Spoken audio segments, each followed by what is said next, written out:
예, 약 한 1분 후에 화면이 바뀌면서 저희 심포지움이 시작될 예정입니다.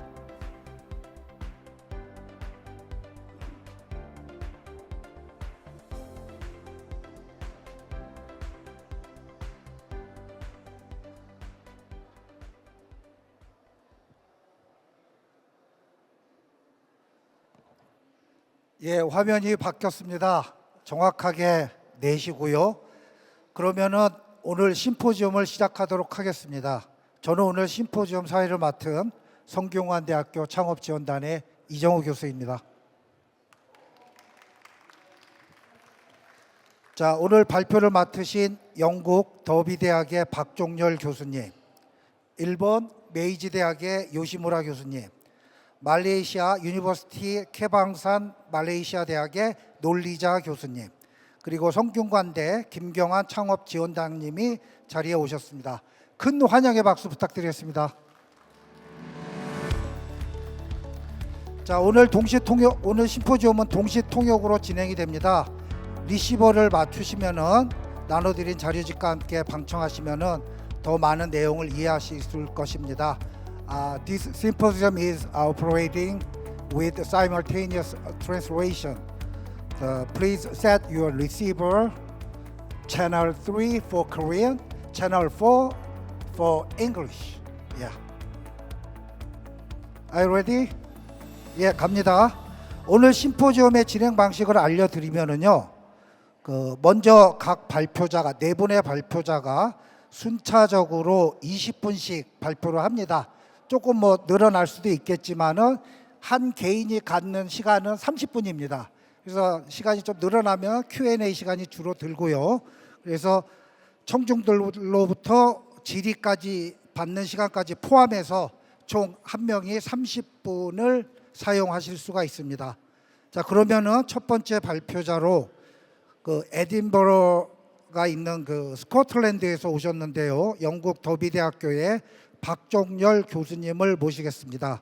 박 교수님은 공학도로 학사학위를 받으시고 박사학위는 경영학으로 받으신 다양한 경력을 갖고 계십니다. 예, 박종열 교수님 모시겠습니다. 예, 오늘 발표할 내용은 영국의 창업 지원 정책과 고등교육기관의 역할에 관한 것입니다. 자, 원활한 운영을 위해서 제가 이제 한 5분 정도 남았을 때 5 minutes left 하고 하실 테입니다. 여러분들도 그렇게 외쳐주셔도 됩니다. 예, 시작하시죠. Hello everyone. My name is Jong-yeol Park, and then just as I, the professor informed about myself, and I have studied electronic engineering in South Korea to PhD, and then just my second PhD is a management. I have completed my second PhD in Scotland, actually, just Stirling University. And so now I'm currently working as a lecturer. It's in the UK, normally the lecturer means it's in Korean 교수. So just to please to understand that something different expressions for the lecturers, just we're university academic member. So today's subject is about entrepreneurship support policy and the role of UK higher institutions. Normally in the UK, we call the university by higher institution, higher institute. So in this slide, the contents mainly UK entrepreneurship policy and enterprise ecosystem. And in this content, we will look at enterprise policy records. Actually, just the UK government pointed out previously. And then just the contemporary entrepreneurship policy and private sector supporting aspect in the UK. Also, the role of UK higher institutions for fostering entrepreneurship. There are many policy schemes and for example, government-backed policy to foster startups, actually just the university-based startups. And then also there are some university and government collaborative policies as well. So they trained entrepreneurs and then they have developed some training programs for employees as well.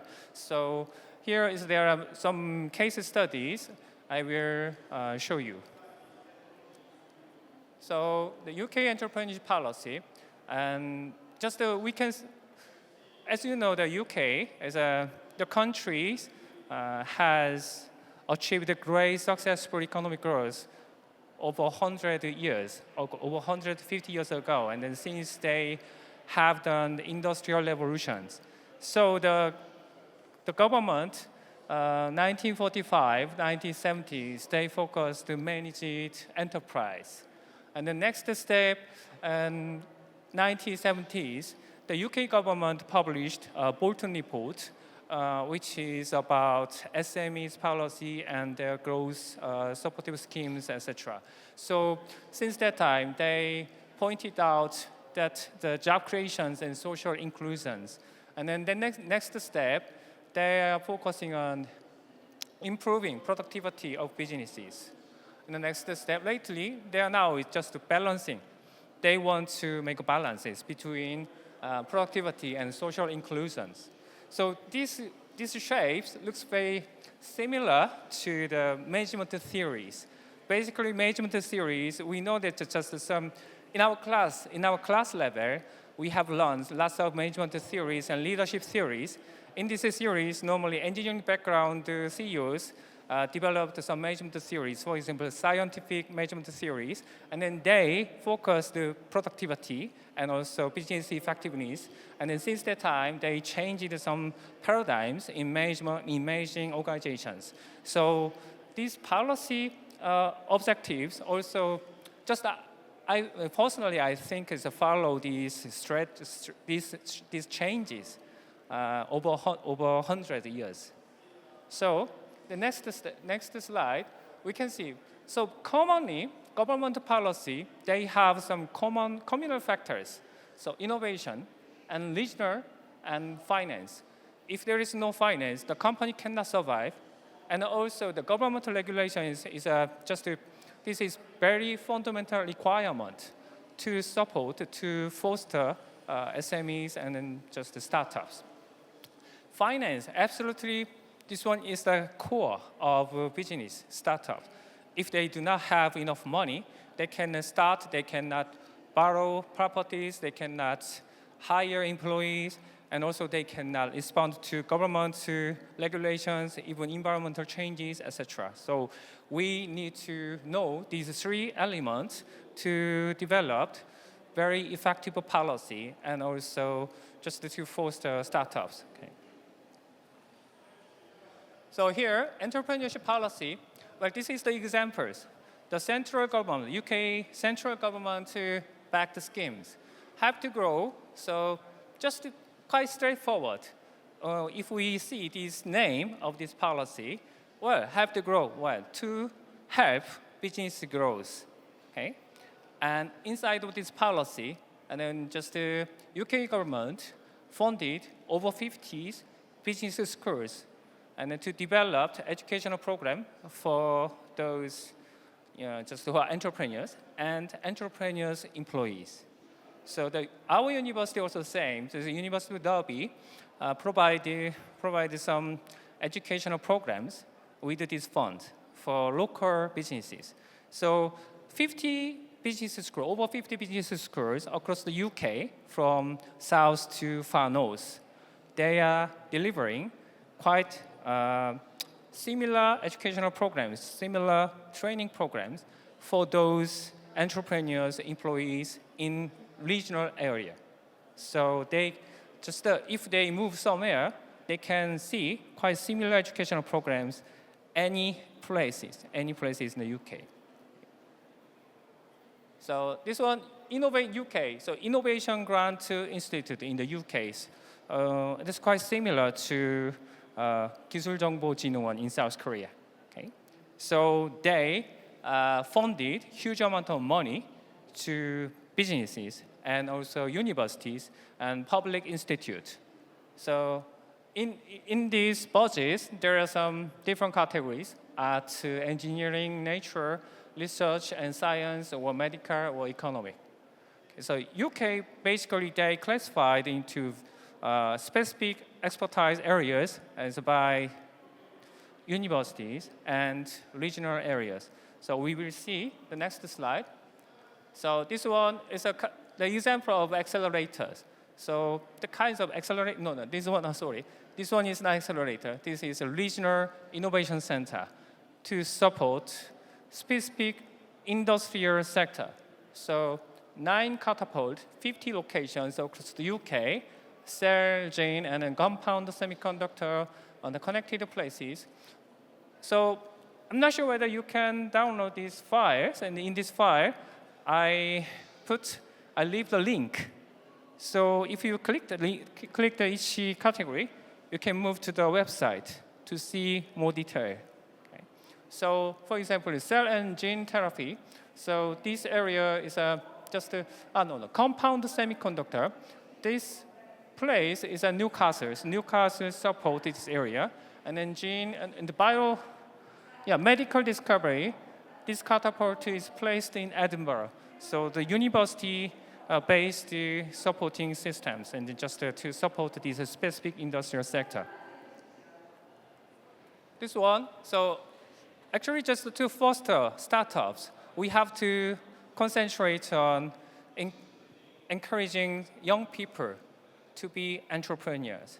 If they think, oh, well, this is very difficult, and then we don't mind, I don't want to have big risks in my life. If in that case, nobody wants to be entrepreneurs. We know that statistics, and then nearly 90% of new firms will be disappeared within 10 years. This is quite common statistics across the world. So nobody wants to be 90% disappear the company's owner. So everyone wants to be 10% successful business owner. Okay? So that's just one. We need to educate young people. Okay? Don't be afraid. You can do it. You can do it. To be successful entrepreneurs, what you have to consider. We need to teach them what you have to know and what you have to prepare, and also if you have something very difficult situations, how to respond to this terrible environment or harsh business sector, etc. Okay. So this one is a startup incubators, accelerators. So actually we can identify the difference between incubators and accelerators with some specific functions. Physical space and products and open-ended durations. And accelerators as fixed durations.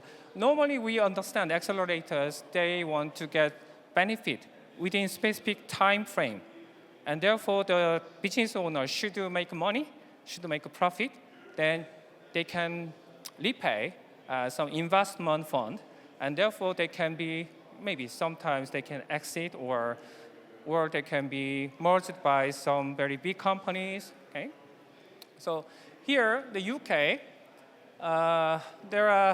so I have found this database, and then there are over 30 very big ones, relatively big startups, places or accelerators.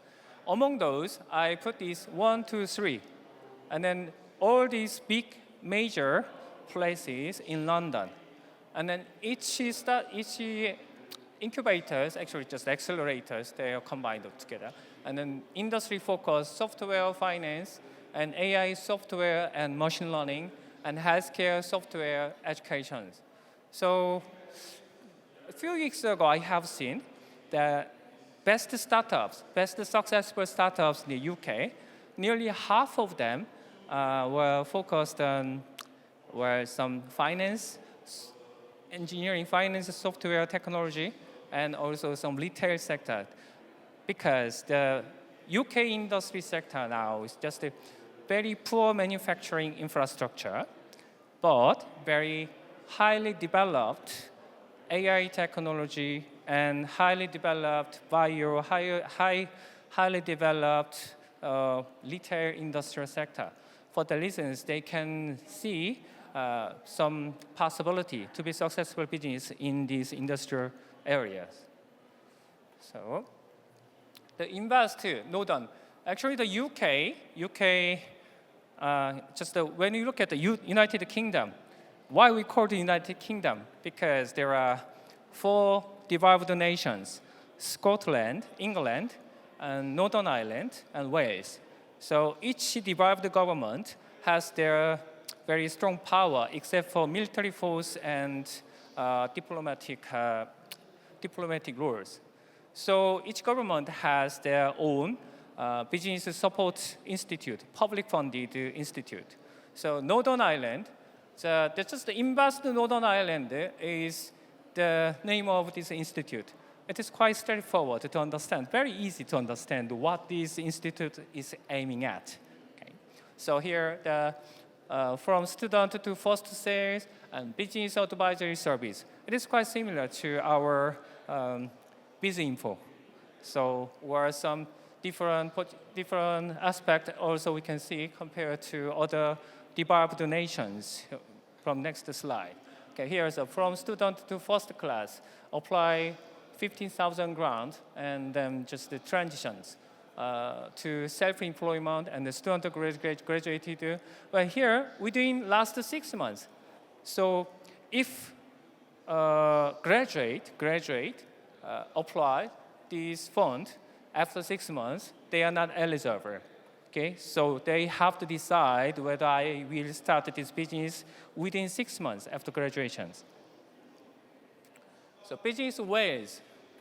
There is also quite similar schemes, as you can see here. So there's just the big idea ways and grant up to 2,000. Well, 2,000 pounds is approximately 30,000 Korean. 300,000 Korean won? No, 3? Sorry, just so far. This is so difficult to calculate the currencies just between, because Korean won is very big number. So big numbers compared to the UK currency. Anyway, so let's just we'll see. And Scottish Enterprise also quite similar schemes compared to other developed nations. So Scottish Enterprise support funding and grants and via this institute.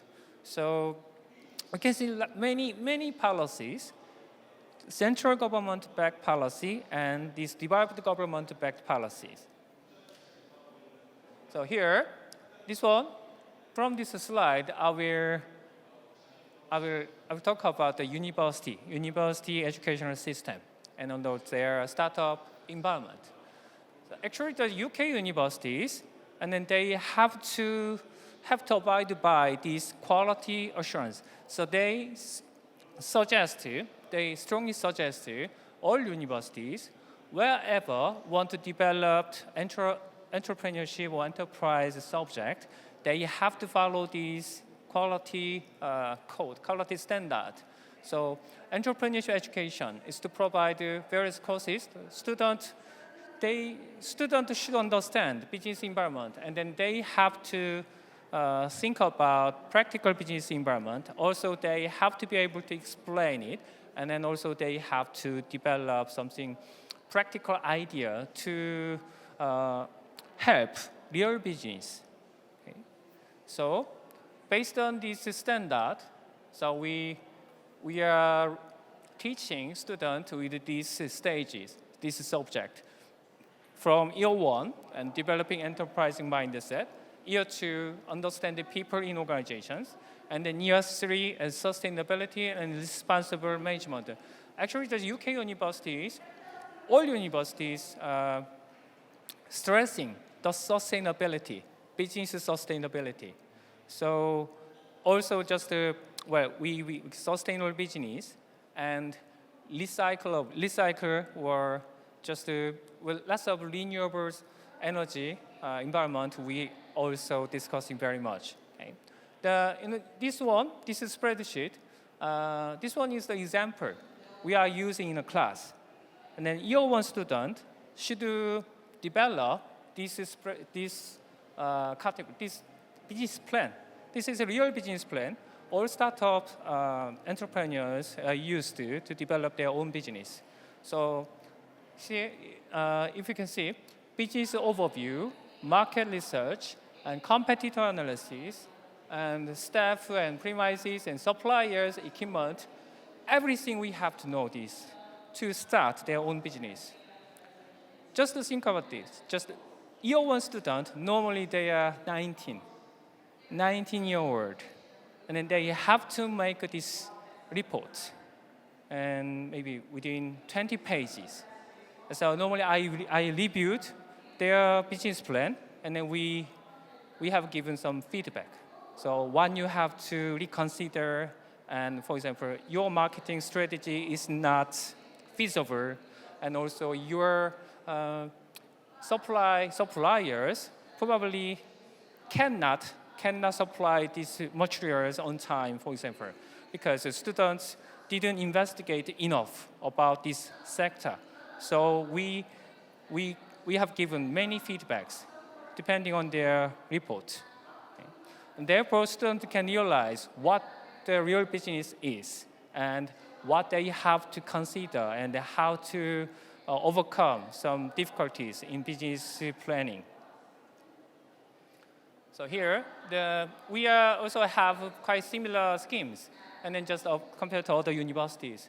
So Help to Grow, we are delivering this course as well, and SIRE, so just the European funding schemes previously. So that just when the UK was involved in the European Union government funded these schemes as well. Okay. So driven and so on. Derby case studies, actually just the Derby is a central England. Derby is a central England. Headquarter office of rail network is placed in Derby. For the reasons, the rail is specific industrial sector in Derby. So in Derby, universities collaborate with Birmingham University and rail firm to develop some rail-relevant technology. So 39 local SMEs are supported with individual interventions and 19 R&D or 5 new product development with SMEs. So these schemes was to collaborate with SMEs, local SMEs, in particular for this specific technological sector. So UK university entrepreneurship. So as you can see, there are many universities. Well, not so many compared to our countries, South Korea. In the UK, about 140 universities across the UK. So, but however, as you can see, in London, maybe 20 universities. For that reasons, the circle is quite strong. But when we calculate the university-based active firms, active startups, there is not specific areas entrepreneurs prepared. So across the UK, entrepreneurs are spread it. This one, number of graduates, just the registered companies, number of newly registered company from 2015 to 2019-20. So as you can see, that since 2015, university activities has led to new registration of companies. Okay, average gross number, so just over 4,300 companies. So they just the increased rate over 24% during this period. Here, the number of active firms increased, and graduate startup continuously increased. Therefore, we can assume entrepreneurship, enterprising education university provided was effective because the graduate startup number is significantly increased every year. So this is an example. UK University Entrepreneurship Northern. In the Northern, there are 6 universities. They are collaborated to foster startups. This funding is from Innovate UK and the UK government sector. They funded these universities. These universities share their expertise with the local businesses, and therefore they can start their startup business relatively easier than any other places. This is quite good example. So Durham University, Newcastle University, and one more, so York University. These are 3 universities as part of major university groups in the UK. And then 3 universities in local universities altogether. Okay. And this one, Oxford case. Oxford incubator, Oxford, just the startup incubator Oxford. So there is a, since 2011, yes, 2011, and 80 startups, venture ranging medical and social media data analysis, etc. Actually, the Oxford University and Cambridge University, they have a strength in, they have a strength for IT sector, AI, or some medical. Because actually just the UK doesn't have a strong manufacturing industrial sector anymore. So for the reasons, they are focusing on IT sector, artificial intelligence, or medical and pharmacy as well. Okay. See, this one Ofindo. This one spin-out case studies. So this company has spin out, and then the university gain many, just some incomes based on this spin-off case. Okay. This one is Oxford, another Oxford case. So 2 Oxford startups successfully exited in the same week, 2017. So DNA technology companies and also Sysmax. So this company is just a diagnostic company, vitro diagnostic company. So now is currently Sysmax owned subsidiary. Okay. This one, Cambridge study. Cambridge University. So actually, there's a spot. The Cambridge University. Recently they announced to support startups, and then they set new initiative. The university will aim to take only 1% ownership just in new startup. So very lower than any other university in the UK. Next one is Cambridge case as well. So just you can see these some great achievements from this slide. Okay. Here's another example. So actually this island, the population size only 6,000 people. It's far north, very far north area. So Open University, actually just quite similar. Just public universities across the country. This country staff member provided online remote education opportunities for those people who are employed in this company. And then in Scotland, very far. So there is no place to, just to have some classes to, to develop their own expertise. But this Open University support this company, and the company can achieve some great successful business outcomes. So this one, Bluestone. The Bluestone, there are thousands of breweries in the UK, and in one of these companies, and they reduced the CO2 emissions, and then Swansea University used these CO2 emissions to produce biomass. Okay. This one, a charity company. Northampton University students who voluntarily attended in these programs. Therefore, charity can raise the funding, huge amount of funding, and therefore the local areas get great help from this process. This one, University of Central Lancashire. The university staff member helped this company to develop 100% biodegradable face visor. Okay?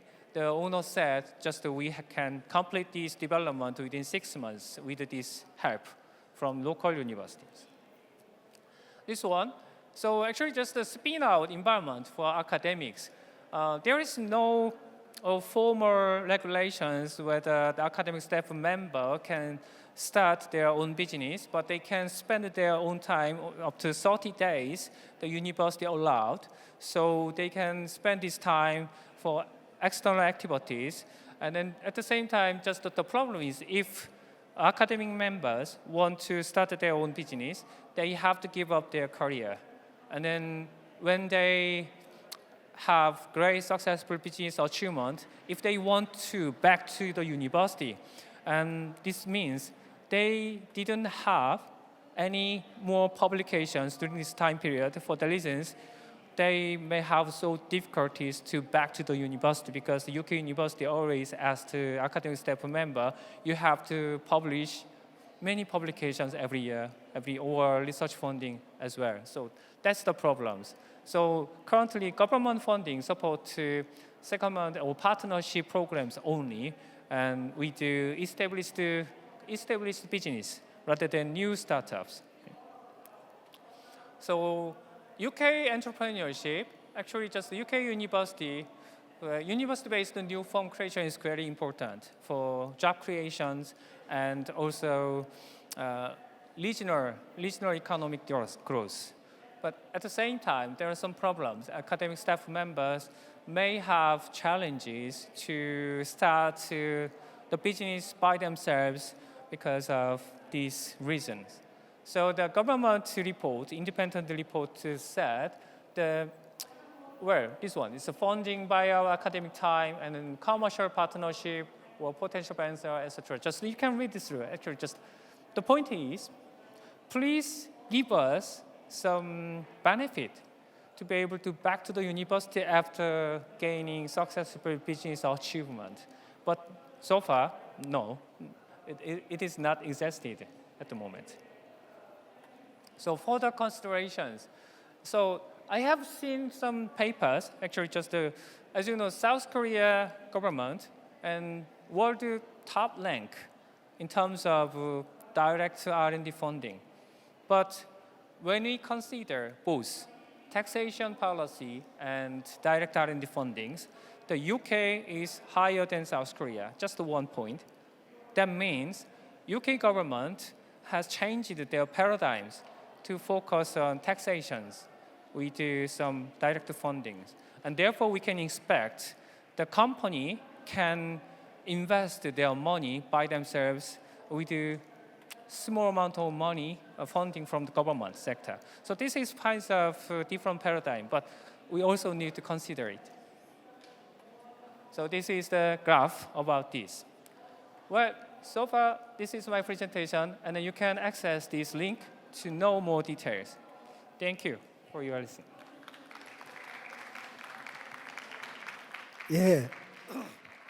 멋진 강연 감사드립니다. 제가 몇 달 전부터 말씀드렸대 이제 20분 강의 계속 강조하셨는데 하다 보면 이렇게 됩니다. 근데 다행히 중간에 오늘 발표자이신 김경환 교수님께서도 자기 시간을 줄이더라도 먼 곳에서 오신 분들 강연 계속 할 수 있도록 하자라고 이렇게 사인을 주셔가지고서 시간이 약간 오버됐음에도 했는데요. 시간을 무작정 늘릴 수는 없으니까 질문 하나 정도 받겠습니다. 플로어에서 질문하실 분. 저희 마이크 가니까는 질문해 주세요. 그 짧은 영어로 한번 질문 드리겠습니다. 그냥 한국말로 하셔도 돼요. 그런가요? 저는 이제 안동에서 올라와서 경기도에서 어떻게 하는지 구경하고 있는 지역에서 창업한 학생인데요.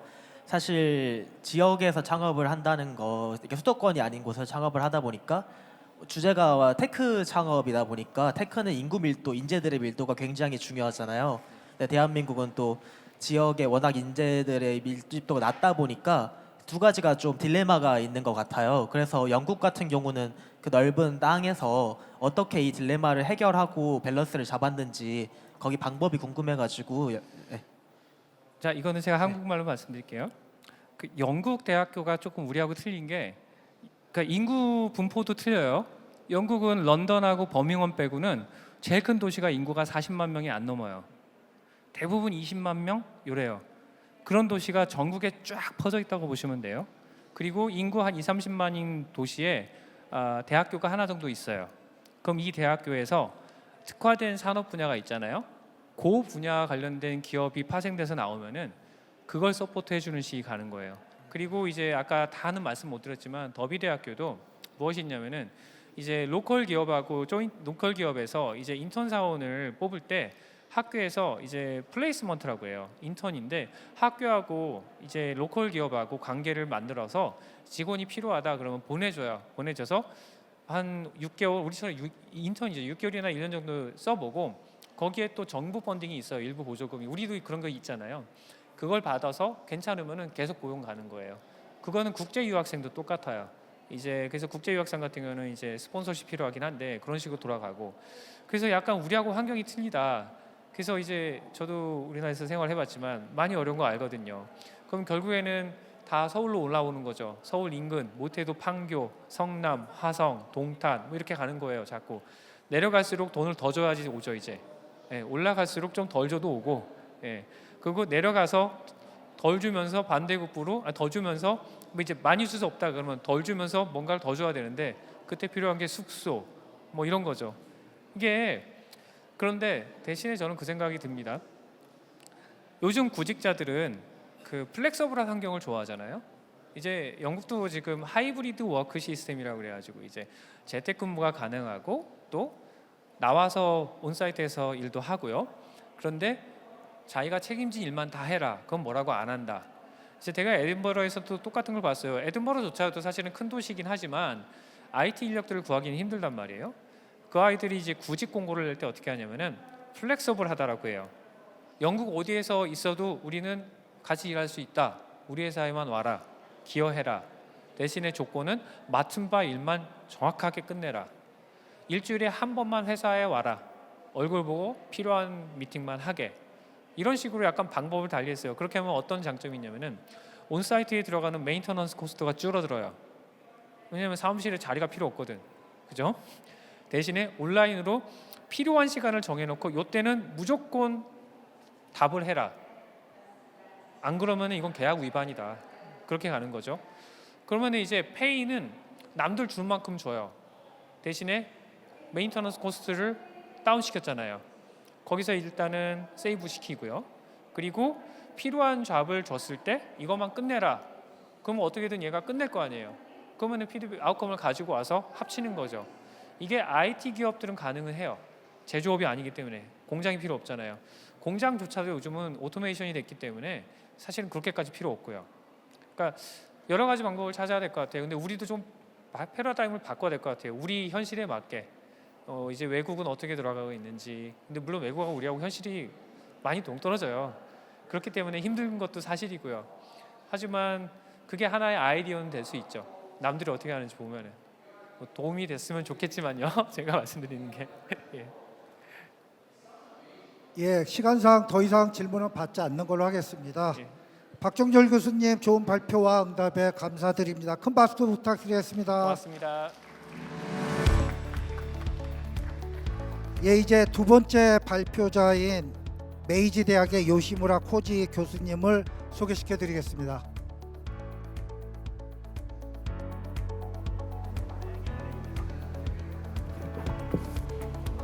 예, 그 요시무라 교수님은 메이지대학에서 박사학위를 취득하시고요.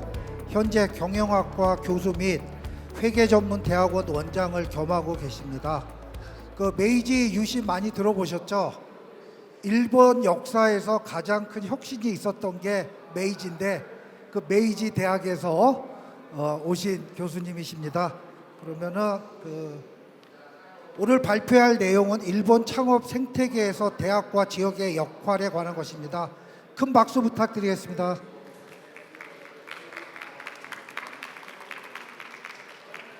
예, 시작하시죠. Thank you very much. Thank you as introduced for me. 저는 요시무라 코지 있습니다. Is right? Okay, thank you. Thank you. I'm Koji Yoshimura from Meiji University in Japan. I would like to congratulate you, Gyeonggi Startup Summit and 성균관 University's Graduate School of Global Entrepreneurship on the 10th Anniversary International Startup Symposium. I'm honored to invite this symposium. Thank you very much. 5 days ago, I demonstrated today's presentation to my students. My students said, "Oh, I don't understand what you want to say. So I remake my presentation note. So please allow me to look my note. Thank you. So today I would like to talk about the current state and problem of the startup ecosystem in Japan. This is Global Startup Ecosystem Ranking 2024. As shown, Japan, Tokyo is not good state now, but Seoul is on top, is very good. At first, Japan's global competitiveness. Why Japan's global competitiveness has stagnated over the past 30 years for the following reasons. Reason one is the rapid decline in the competitiveness of Japan companies. And reason two, stagnation of the listed stock market. And reason three is the stagnation of the real wages. So we urgently need to create startups that keep pace with the other countries and develop the environment for such startups. Next is the current state of the entrepreneurship ecosystem in Japan. As shown, currently the main problems facing the startup ecosystem in Japan are as follows. The first problem is that sales of,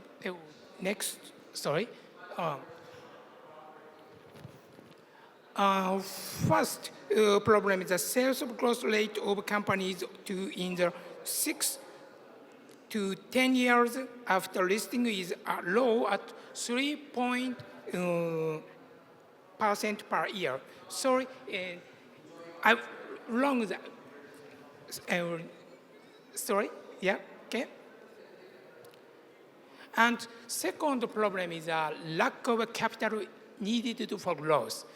This implies the weak ability to reallocate surplus capital to unlisted firms.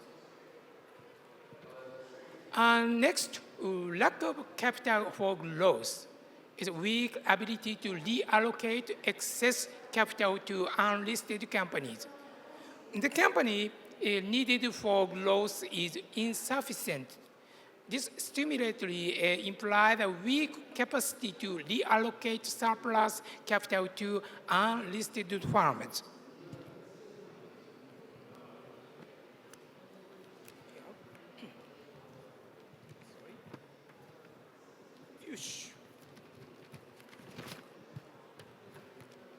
In addition, the third problem is that there is a little room for startups to survive because of the priority given to large companies.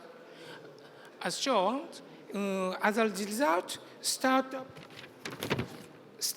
faces a second valley of this, in which they are unable to raise funds after going public and their growth comment to hold, which in the third problem.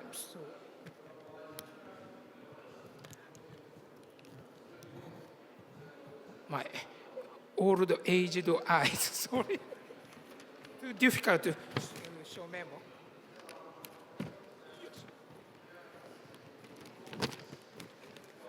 The university startup ecosystem in Japan has far fewer ventures and unicorn companies than in the United States.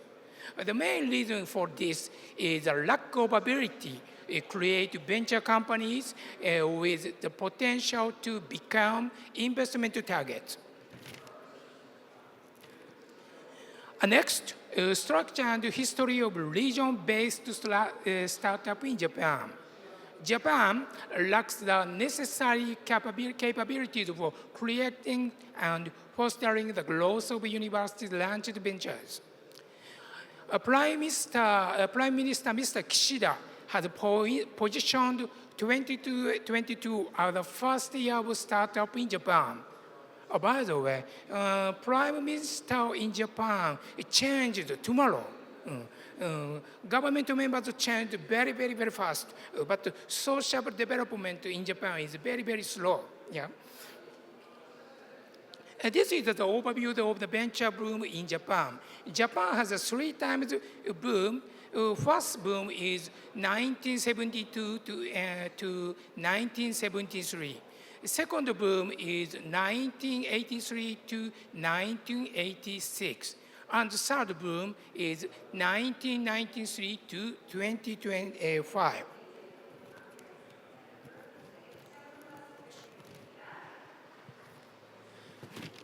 And next, about the structure and history of university-based startup in Japan.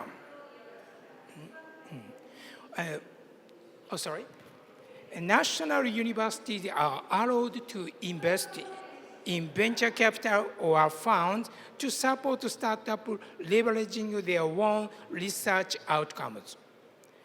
The aim is to stimulate innovation, which serves as the foundation for economic growth by connecting universities specializing in basic research with investment capital.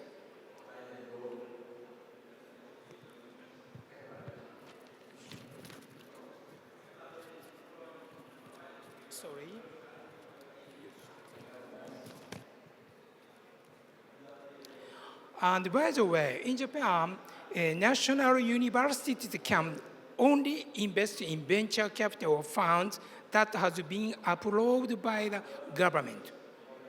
Again, say, in Japan, national universities can only investment. Okay, and even if after approval, a government approval is required each time an investment is made, which is not very flexible. The reason for this is that government recognizes that linking universities specializing in basic research with investment capital will stimulate the innovation that is the foundation for economic growth. With regard to fostering entrepreneurship, Japan provides policy support for autonomous initiatives by universities. Next, about the strategy for the entrepreneurship ecosystem in Japan.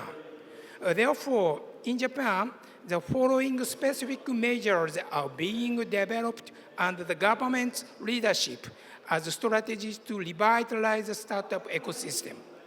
The first measure is forming a startup ecosystem hub in Japan.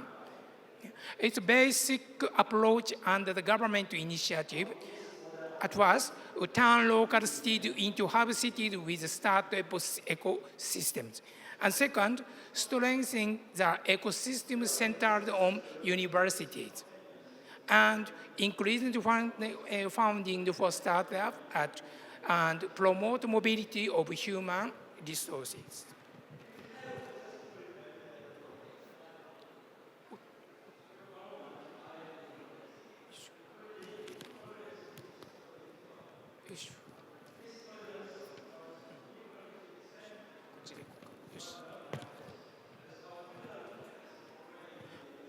Next, about the establishment of a national initiative to create a startup ecosystem in collaboration with universities in local cities.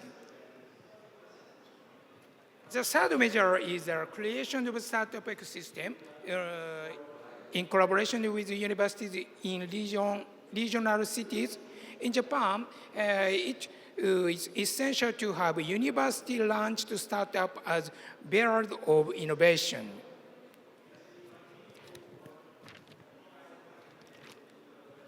Specifically, we are developing 2 programs in Japan. First program is university-led new industry creation program. It's called START. And next program is investment-based new business creation support program. It's called SUCCESS. The first program, START, is a program that provides approximately 2 billion Japanese yen annually to universities for the purpose of entrepreneurship education.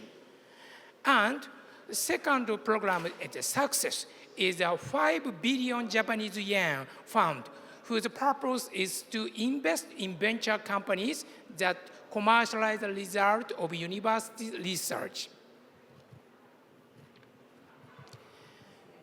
Especially, university-led new industry creation program START will support the creation of the university-launched startups and development of human resources for such startups and the formation of ecosystems. Okay. Next, development plan for startup collaboration between regions and universities in Japan. 8 cities were selected as a startup ecosystem hub cities in 2020. It's Sapporo and Sendai, Tokyo, Central Japan, it means Nagoya, and Kansai, it means Osaka, Kyoto, Hyogo, and Kobe, and Hiroshima, and Kitakyushu City, and Fukuoka.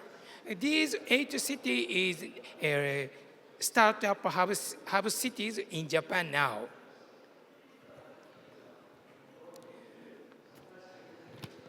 And specifically, the lead universities in each hub cities, each 8 hub cities, will form collaboration relationships with the other universities in the area, and venture capital companies and government will provide support to them. Next, the startup ecosystem co-creation program will be explained. Forming an ecosystem to circulate human resources, knowledge, and funds for the creation of universities, startup in base city platform, regional platforms, and universities that play a central role. Time from hypothesis design to proof concept stage is support up to 5 million Japanese yen about 1 year per year, and proof of concept phase the support up to 60 million Japanese yen up to 3 years.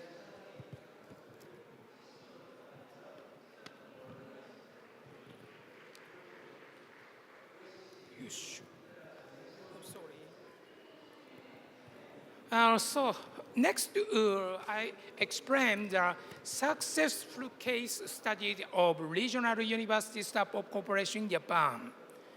Especially, I explain introduction of Kyoto ICAP. Kyoto University is the most high-grade national university in Japan as a Tokyo University. Kyoto University's innovations Capital Co. Limited. It's called Kyoto ICAP. Was established in 2014.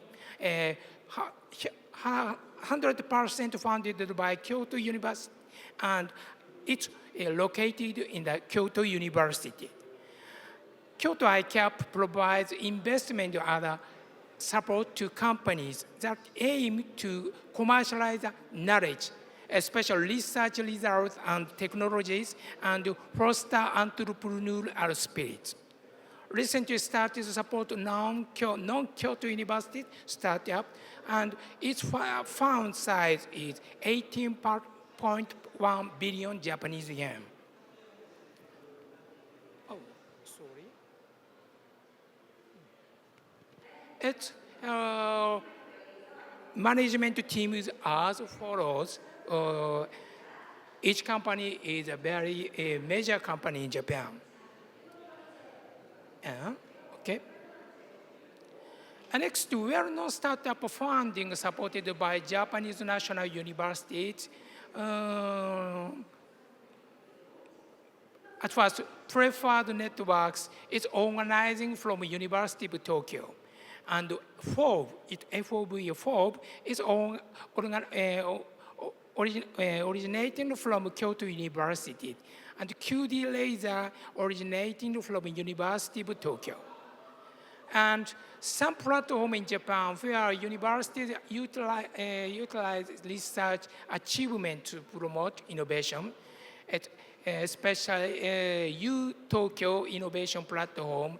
It's called U-Tokyo IPC. It's an innovation platform led by University of Tokyo. And Osaka University Venture Capital, OUVC, is a venture capital firm associated with Osaka University. Keio University Venture Fund, KUVF. Keio University is a famous private university in Japan, but almost case is by national universities. This is my major university's case, Japan Thailand Embassy pitch.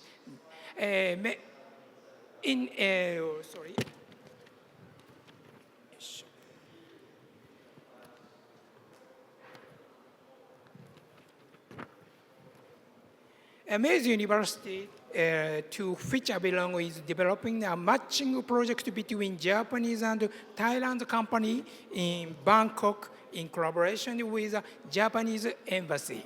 Okay. And integration of financial matching and business services in the ecosystem is financial support, matching support, and business support. In addition, university-related investment funds are classified into 4 groups according to their objectives: innovation investment funds, technology transfer funds, university venture capital fund, and industry academia collaboration funds.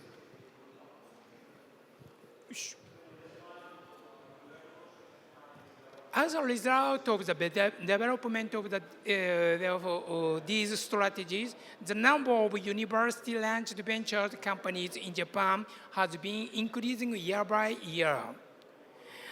As I have presented today, there are still many problems in startup ecosystem in Japan. However, the environment is steadily improving, and we hope to strengthen our international competitiveness in this area in the future. Very short presentation, sorry, but this concludes my description of the current state of the startup ecosystem in Japan and the problem it faces. It always the next generation is transformed by the next generation young people. The most important thing is a passion for challenge and change, which is not bounded by the national, ethnic, or cultural differences. So I want to send the next message to next generation young people in here. So be creative, be innovative, and knock your door to tomorrow. Thank you for your attention. Thank you very much. 예, 멋진 강연 감사드립니다. 자, 아까와 마찬가지로 질문, 일본 창업 생태계에 대해서는 다 아는 듯하지만 좀 생소한데 새로운 내용들 많이 발표해 줘갖고 감사드리고요. 그래서 질문 또는 코멘트 해주실 분 있으면은 손 들어주시면 감사하겠습니다. 예, 저쪽에 신사분 마이크 좀 전달해 주세요. 마이크.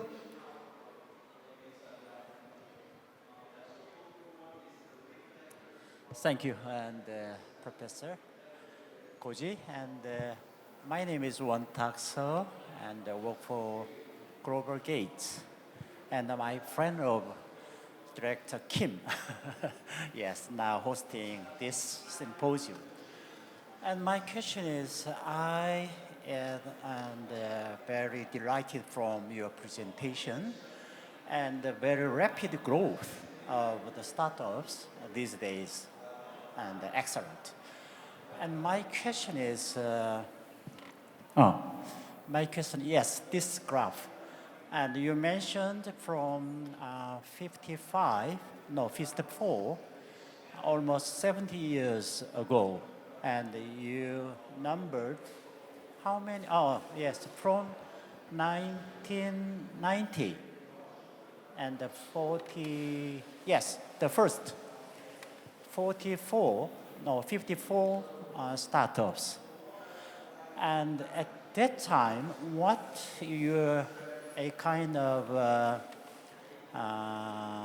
mean venture? Did you set the concept of venture at that time? I would like to hear your a kind of definition. What you think about venture? Excuse me. Why speedily increasing in Japan? Yeah. Yes. And my question is. Yeah.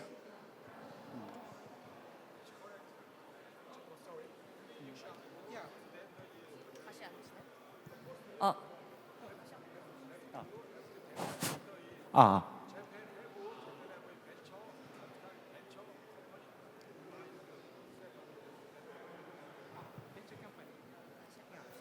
저 앞쪽에서는 소리가 좀 잘 안 들려요. 딴 소리도 들려서 그러니까는 길게 하신 거 하시고 짧게 뭐가 뭐다라는 것만 지금 마이크 딱 대고 얘기해 주십시오. 그래요. Thank you. Sorry. Yes, and I would like to hear Yeah. your definition of a venture because you mentioned and from 1990 and the numbered are 454. No, very start. Yes, very start. And I would like to hear your definition of venture. Yes, in your concept. I think venture catalyst in Japan and not the deep tech, not deep tech, but medicine and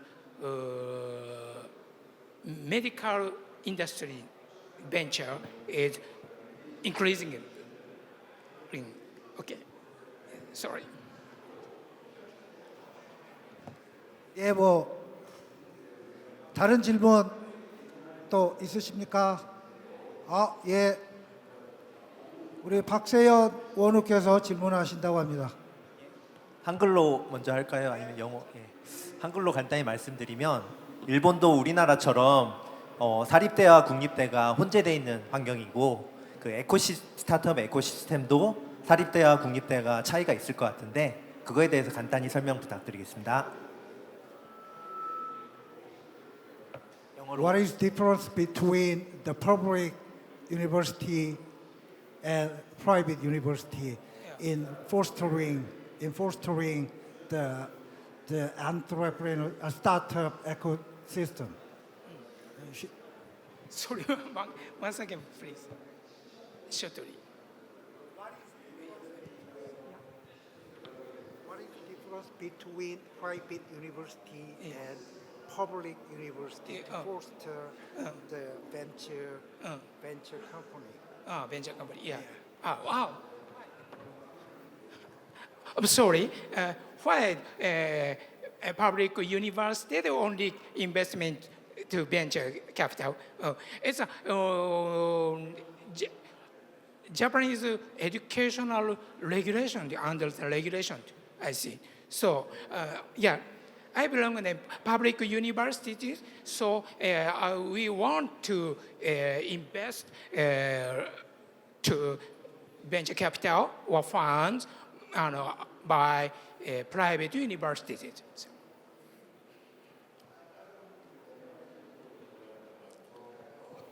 자, 자세한 것은 네이버에서 찾아보시도록 하시고요.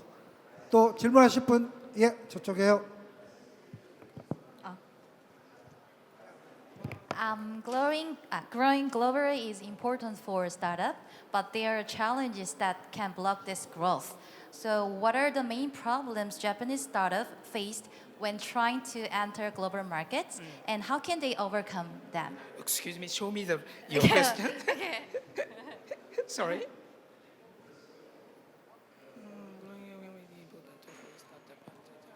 global challenge.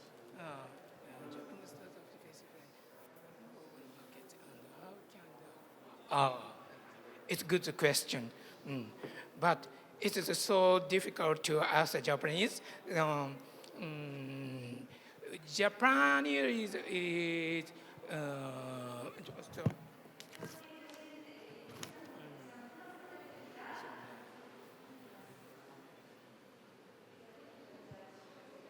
so with regard to corporate management, there is less interest in the startup as emphasis tending to be on continuity, the going concern by nature. Japan, the Japanese society is important on なんていうのかな、long time and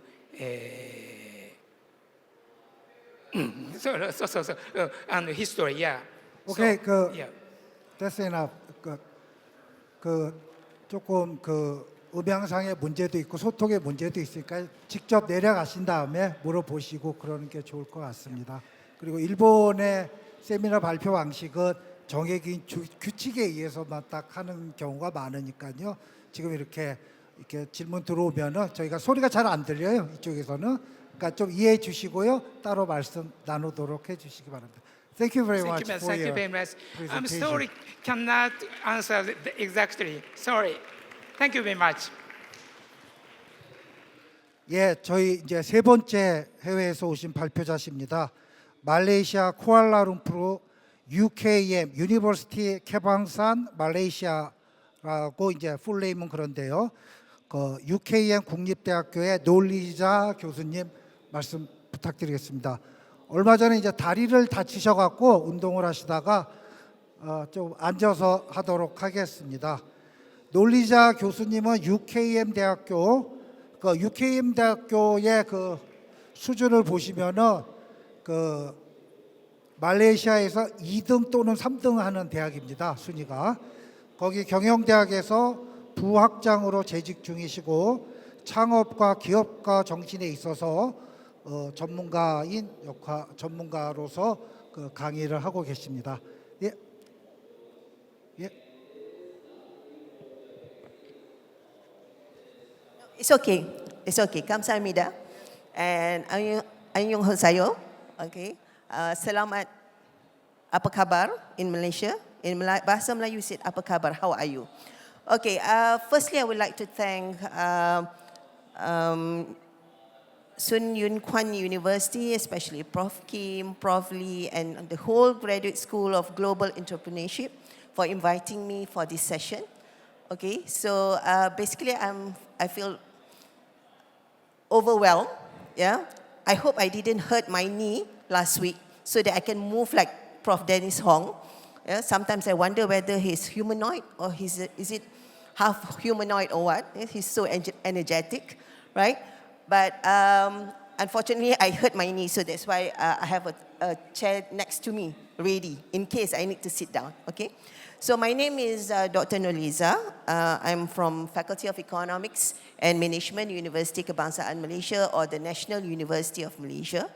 Okay, and I would like to explain I would like to share with you about Malaysia in terms of entrepreneurship and startup. Okay. So basically, in any countries, SMEs becomes the heart of the economy. Yeah, as you can see, yeah, in any economy, SMEs would constitute about more than 90% of the economic activities. Yeah, in Malaysia, for instance, yeah, we have about 40%, more than 40% of the GDP comes from SMEs, and in terms of employment, we have about more than 50% of the employment also being offered by the SMEs. So this is a very big chunk of the economy that is being, that in any economy, regardless of whether it's Malaysia, Singapore, or even Korea, I think the role of SMEs is enormous. Okay, so due to this enormous role of SMEs, So entrepreneurship becomes the heart of the economy as well. So, and it becomes the focus of economic development in any country. Yeah? So before I explain about the role of universities in encouraging entrepreneurship, I would like to explain about the Malaysian scenario. I will give you the Malaysian scenario of how Malaysia promote entrepreneurship and also trying to be in the bandwagon of startup, especially on technology startup. Okay, and then I will give you some examples of technology startups in Malaysia so that you can have a feel of what is happening in Malaysia. And then only I will move to the university education in relation to entrepreneurship and startup.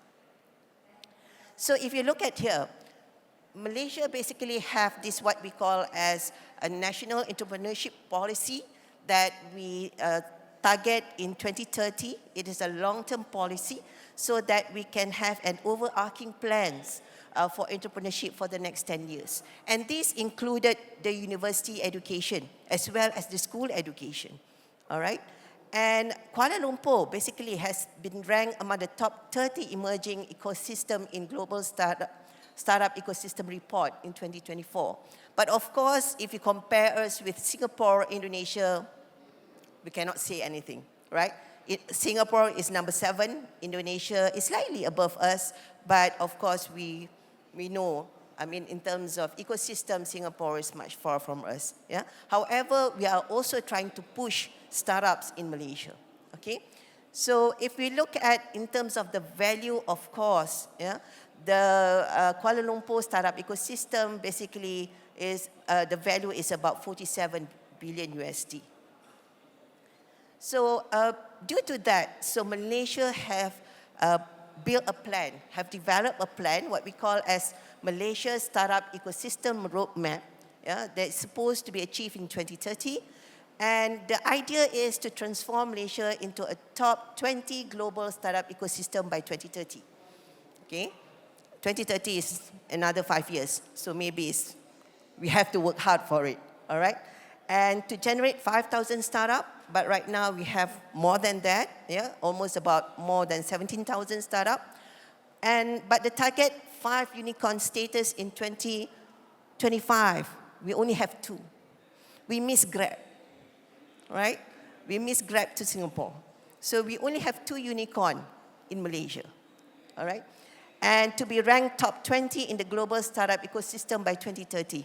So we have to move the ladder by 10 in order to move to that rank. All right? And Malaysia, of course, now we try to be an ideal location for entrepreneurs to consider for startup incubation. So we understand the challenges of getting more startup, more venture capitalists to come to Malaysia. So because of that, Malaysia have different trajectory in terms of building the startup. All right? So of course, we are giving the advantage to startups to come to Malaysia because of the low cost. Yeah, if you look at the cost of living, the rent, the salary-wise, it is of course the advantage to have startups in Malaysia is definitely better, right? The quality of living, you come to Malaysia is heaven for food, especially similar to Korea as well, right? And a progressive talent, we have a lot of talent, but of course, our talent might not be as dedicated as what in some other countries would be. For example, in India, they have a lot of high-tech technology talent, but in Malaysia, maybe we have lack of it, all right? And fast-track visas as well as government support. So I will explain to you about the government support in Malaysia for startups, all right? So we'll skip this lecture. Right? So what is a startup? So basically when we say startup, yeah, we can see all the young people. Yesterday when we listened to the talk by our friends from US, from Argentina, from other countries, only the presenters are 25 years. Yeah? You can hardly see any older than 30 years, like me, yeah, explaining about their startups. Right, so it constitutes younger people, yeah. So being young, they are more innovative and they have a lot of ideas. Yeah? And their ideas can be very disruptive. But these disruptive ideas is based on what they see, what is important for the community. It was interesting presentation by Esther Royce, yesterday from Argentina, and how the company see that there is an opportunity for disability, business to business app for disabled people, and how it makes money from that. So this is something that we older people might not see, but younger people see this as an opportunity.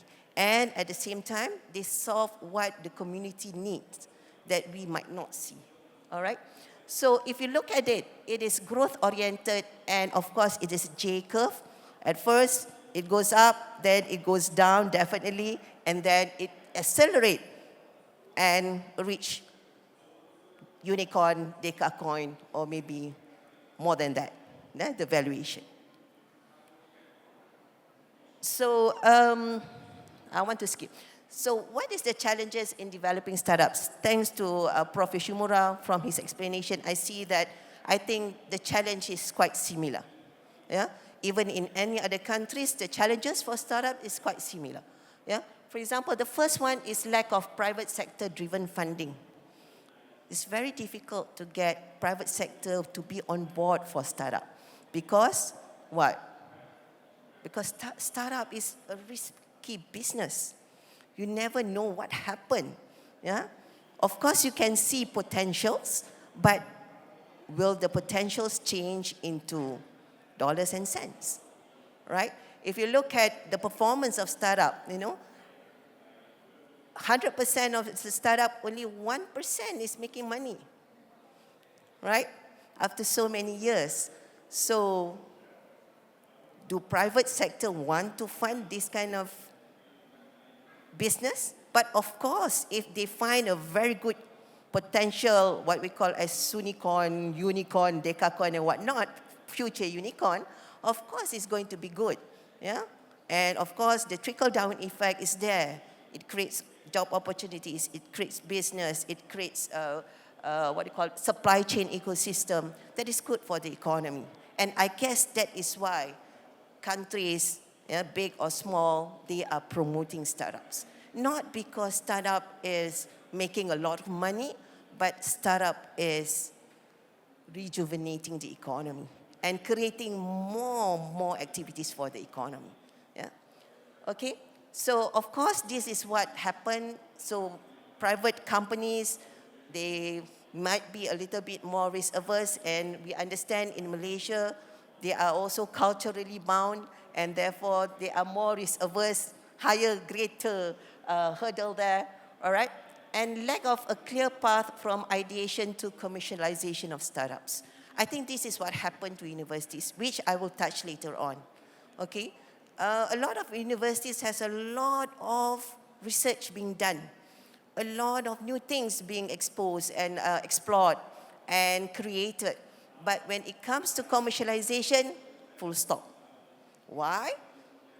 IP issues, to get the investment from companies, how they share, and then the bureaucracy, these are all halting the process of spin-off, especially from universities. All right? And then lack of validation and support, lack of access to cross-border market penetration. This is something that we try to reduce.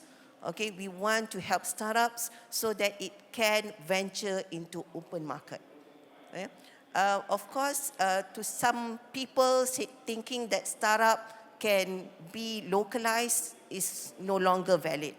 Okay, you need to have startups that can go beyond the local market and venture beyond that. And therefore, the ecosystem, especially at the national level, need to help them and promote them. Yeah? And also lack of local and foreign talent with the required technical and digital skills. And this is related to institution of higher learning. We need to promote students to take technical and digital skills. But for some countries, like for example, India, for example, they have a lot of digital skills, but they may not have the employment readily available for them. But it's good because they can be mobilized to other countries, right? But in Malaysia, I would say that the interests of the young people are not that flexible. Yeah? They prefer the conventional side of education. They want to become lawyers, they want to become doctors. Yeah? So that is lacking. And therefore, this is something that we need to change as well. Yeah? Related to the culture, related to the mindset of the parents, related to the mindset of the children as well. All right? And lack of robust policies and regulations to provide a sustainable startup environment. So this is what the government is trying to help, yeah? Trying to change the policies so that the startup will have a better ecosystem. So let's look at the startup ecosystem in Malaysia. Okay, these are some of the policies that are supporting startups in Malaysia.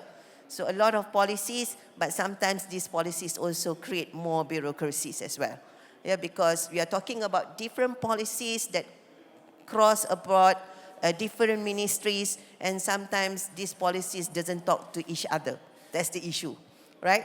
They create nice things on papers, but when implementation part, it is quite difficult because everybody is trying to taking care of their own system.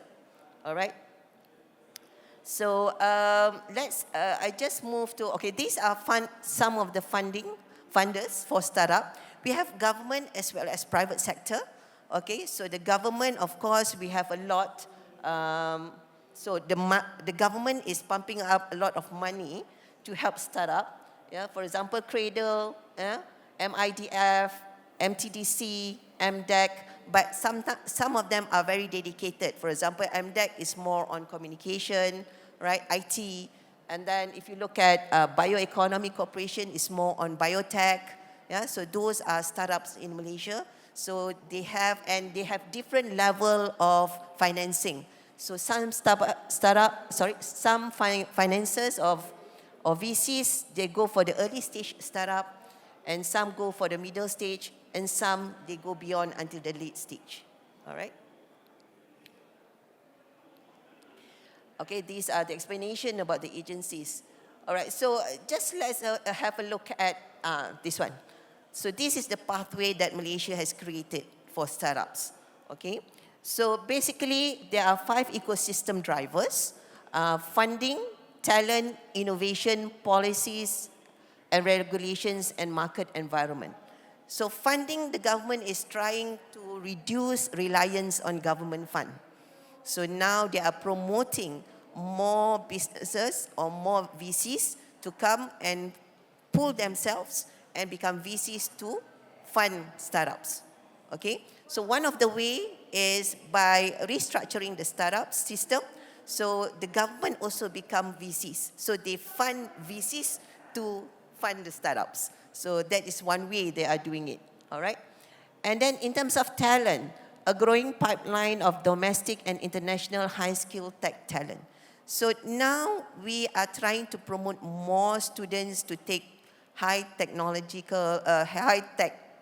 courses. And now we also make it compulsory in the education system that all programs, regardless of whether you are science or business, social science and whatnot, to also have some element of AI, blockchain or whatnot, to be introduced to the students. Yeah. So now at our faculty, we are encouraging our students to take AI courses. Yeah, because we believe that, in order for people, employees to understand, how to move forward, is also to understand what are the technology behind it. All right. So that's why in our school, we are promoting that AI is being instilled in most of the courses. And then we have 16 interventions. So these are the interventions that the government trying to put in so that we can create a better ecosystem for the startup. So funding agencies redirect funds for startups in ideation stage. So basically, they would fund at the level of ideation, and they promote other companies, other VCs to fund at the later stage. Okay, and then private sector to directly co-invest. Okay, so that's why I think Malaysia is very rigorously going to other countries and get more investment from other countries. All right, and increase value of investment. Okay, and then improve the tech modules. All right. And of course, pool of talent equipped with high tech skills. Okay, these are some of the interventions that need to be done. Okay, so, and they try to identify SUNICORNs. Interesting, yeah? What is SUNICORNs? So SUNICORNs is companies near to 1 billion value, all right? So they want to identify it earlier on so that they can promote and help the companies to become unicorns. Because that is the outcome of the startups initiatives, all right? And then they want also to create a locally connected ecosystem so that when you create startup, it's not only be beneficial to the startups, but it should also create more businesses, it is also encouraging other businesses as well. So that's why you need to create the local ecosystem in terms of suppliers, in terms of service providers, yeah, in order for them to have a good ecosystem, all right? And cross-border collaboration, this is important as well, yeah, because now in a globalization era, there's no way that you can move alone. Yeah, you have to work with other countries, you know, you can, for example, outsourcing, you need to get employees from other countries, you need to get expertise from other countries. If you need robotics, you can get Prof. Dennis Hong to help you, all right? So these are important in order for us to create the right ecosystem. And the key outcomes, of course, is to come up with innovative and quality startups, and we want to accelerate, yeah, scale-ups through the growth of deep tech startups. So this is basically what the summit is all about, and drive growth of local and international unicorns. So interestingly, because as I mentioned just now, we cannot compete with Singapore or Indonesia. Indonesia, of course, because of the populous country, so they have a lot of talent as compared to Malaysia.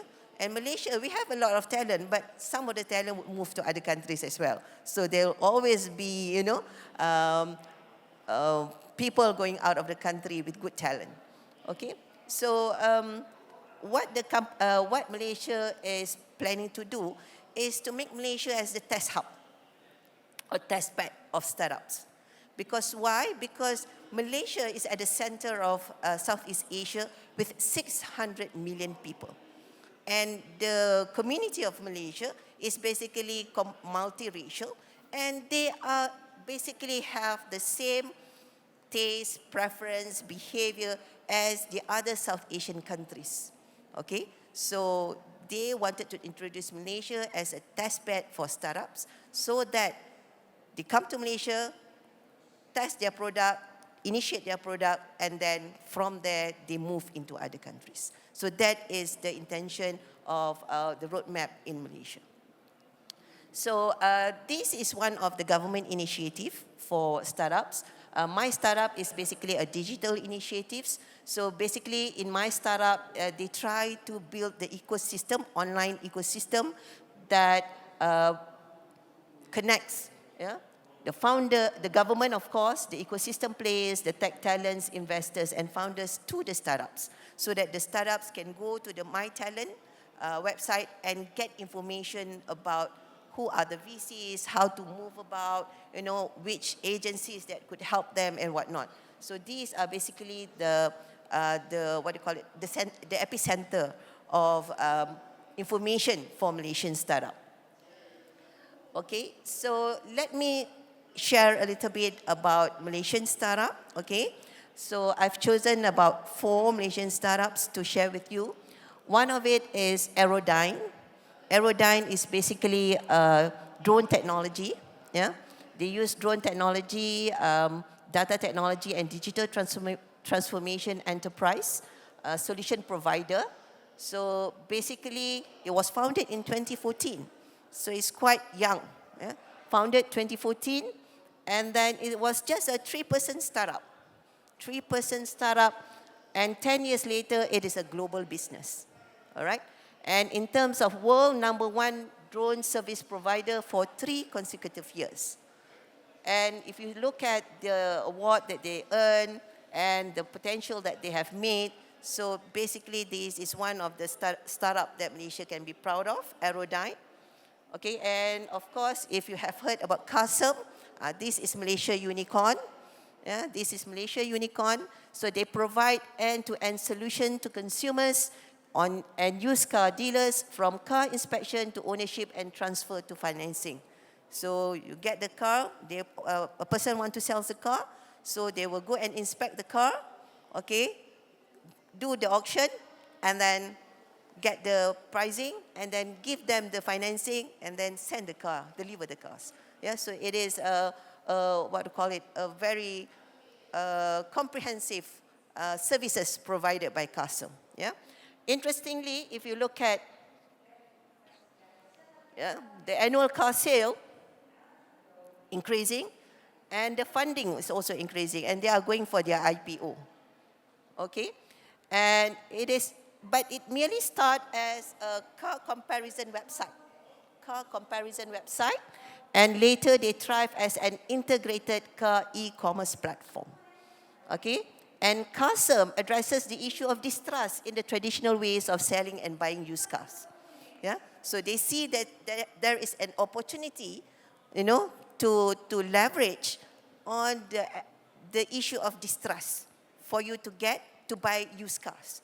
So what you do is you go to Custom, they will give you the evaluation and whatnot, so you'll get a very objective evaluation from the platform. Okay, and now they are leading an over 1,000 strong team with operations in Malaysia, Indonesia, Thailand, and Singapore. Okay, so this is one of Malaysian unicorn.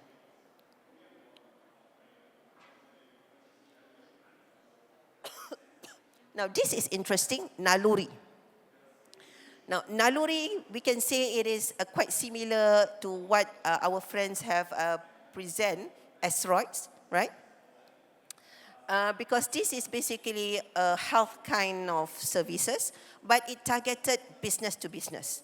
So what they see now, the gap or the opportunity in the business sector is psychological or mental issues, right? So you have workers, stressful workers, and these all will affect productivity, right?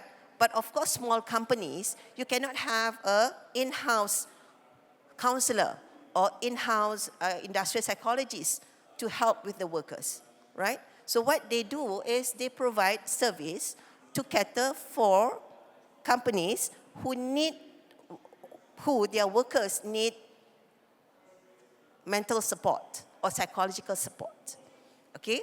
And being online, it is better because it also helps a more trustworthy kind of environment.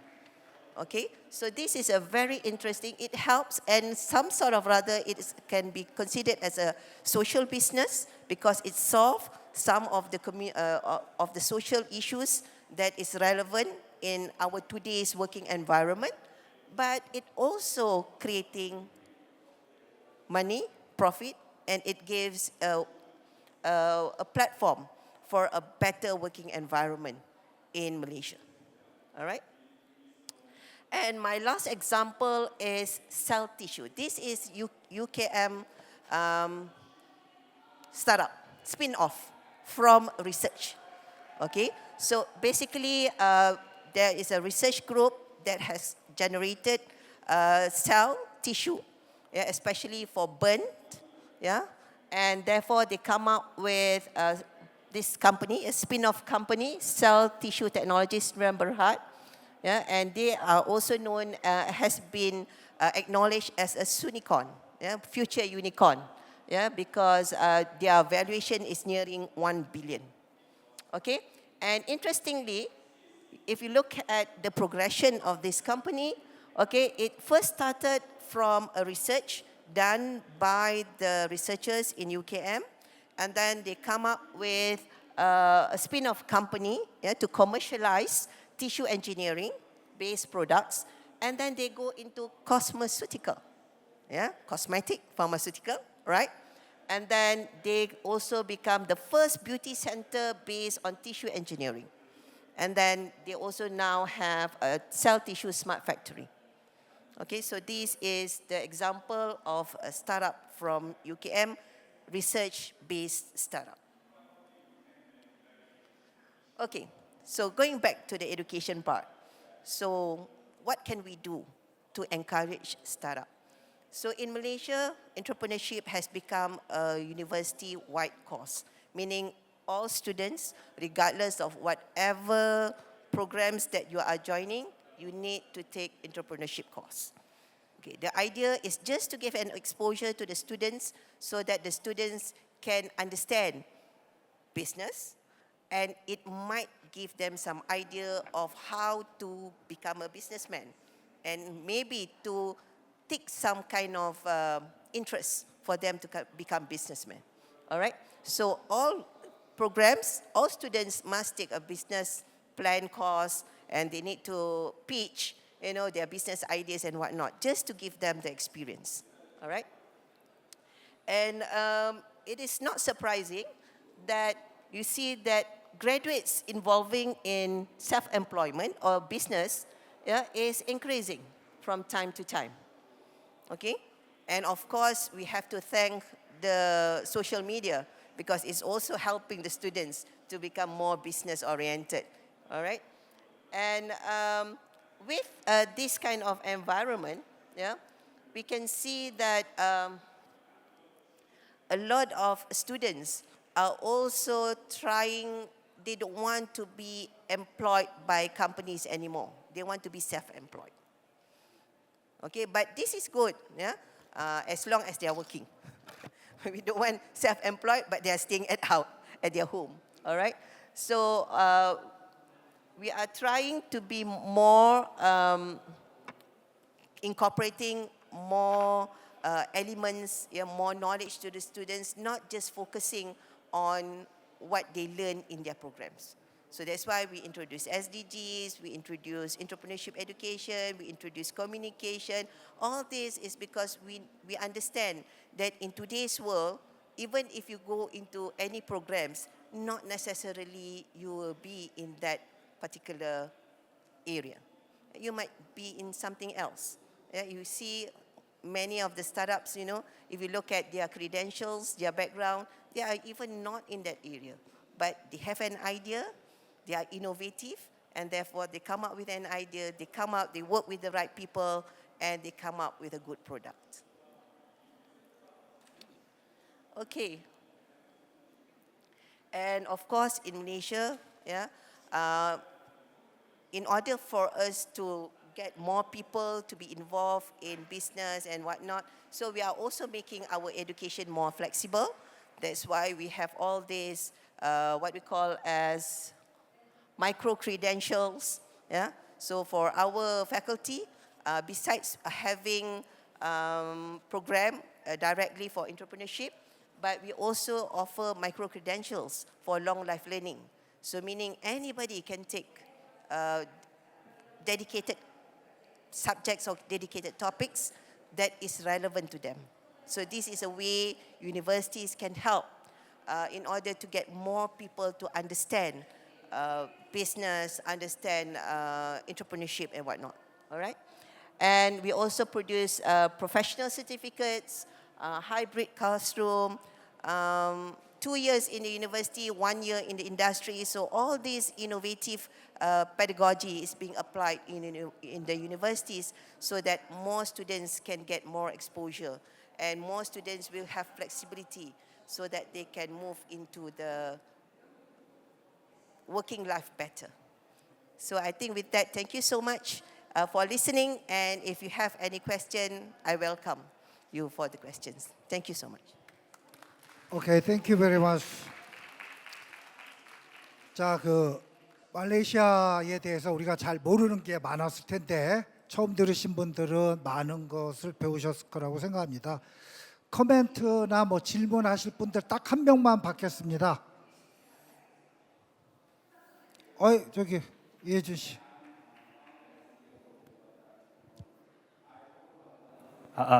Thank you for the good lecture. I have a question. There are many countries in Asia. What is biggest advantage of the Malaysia startup ecosystem compared to Asia countries? There are many.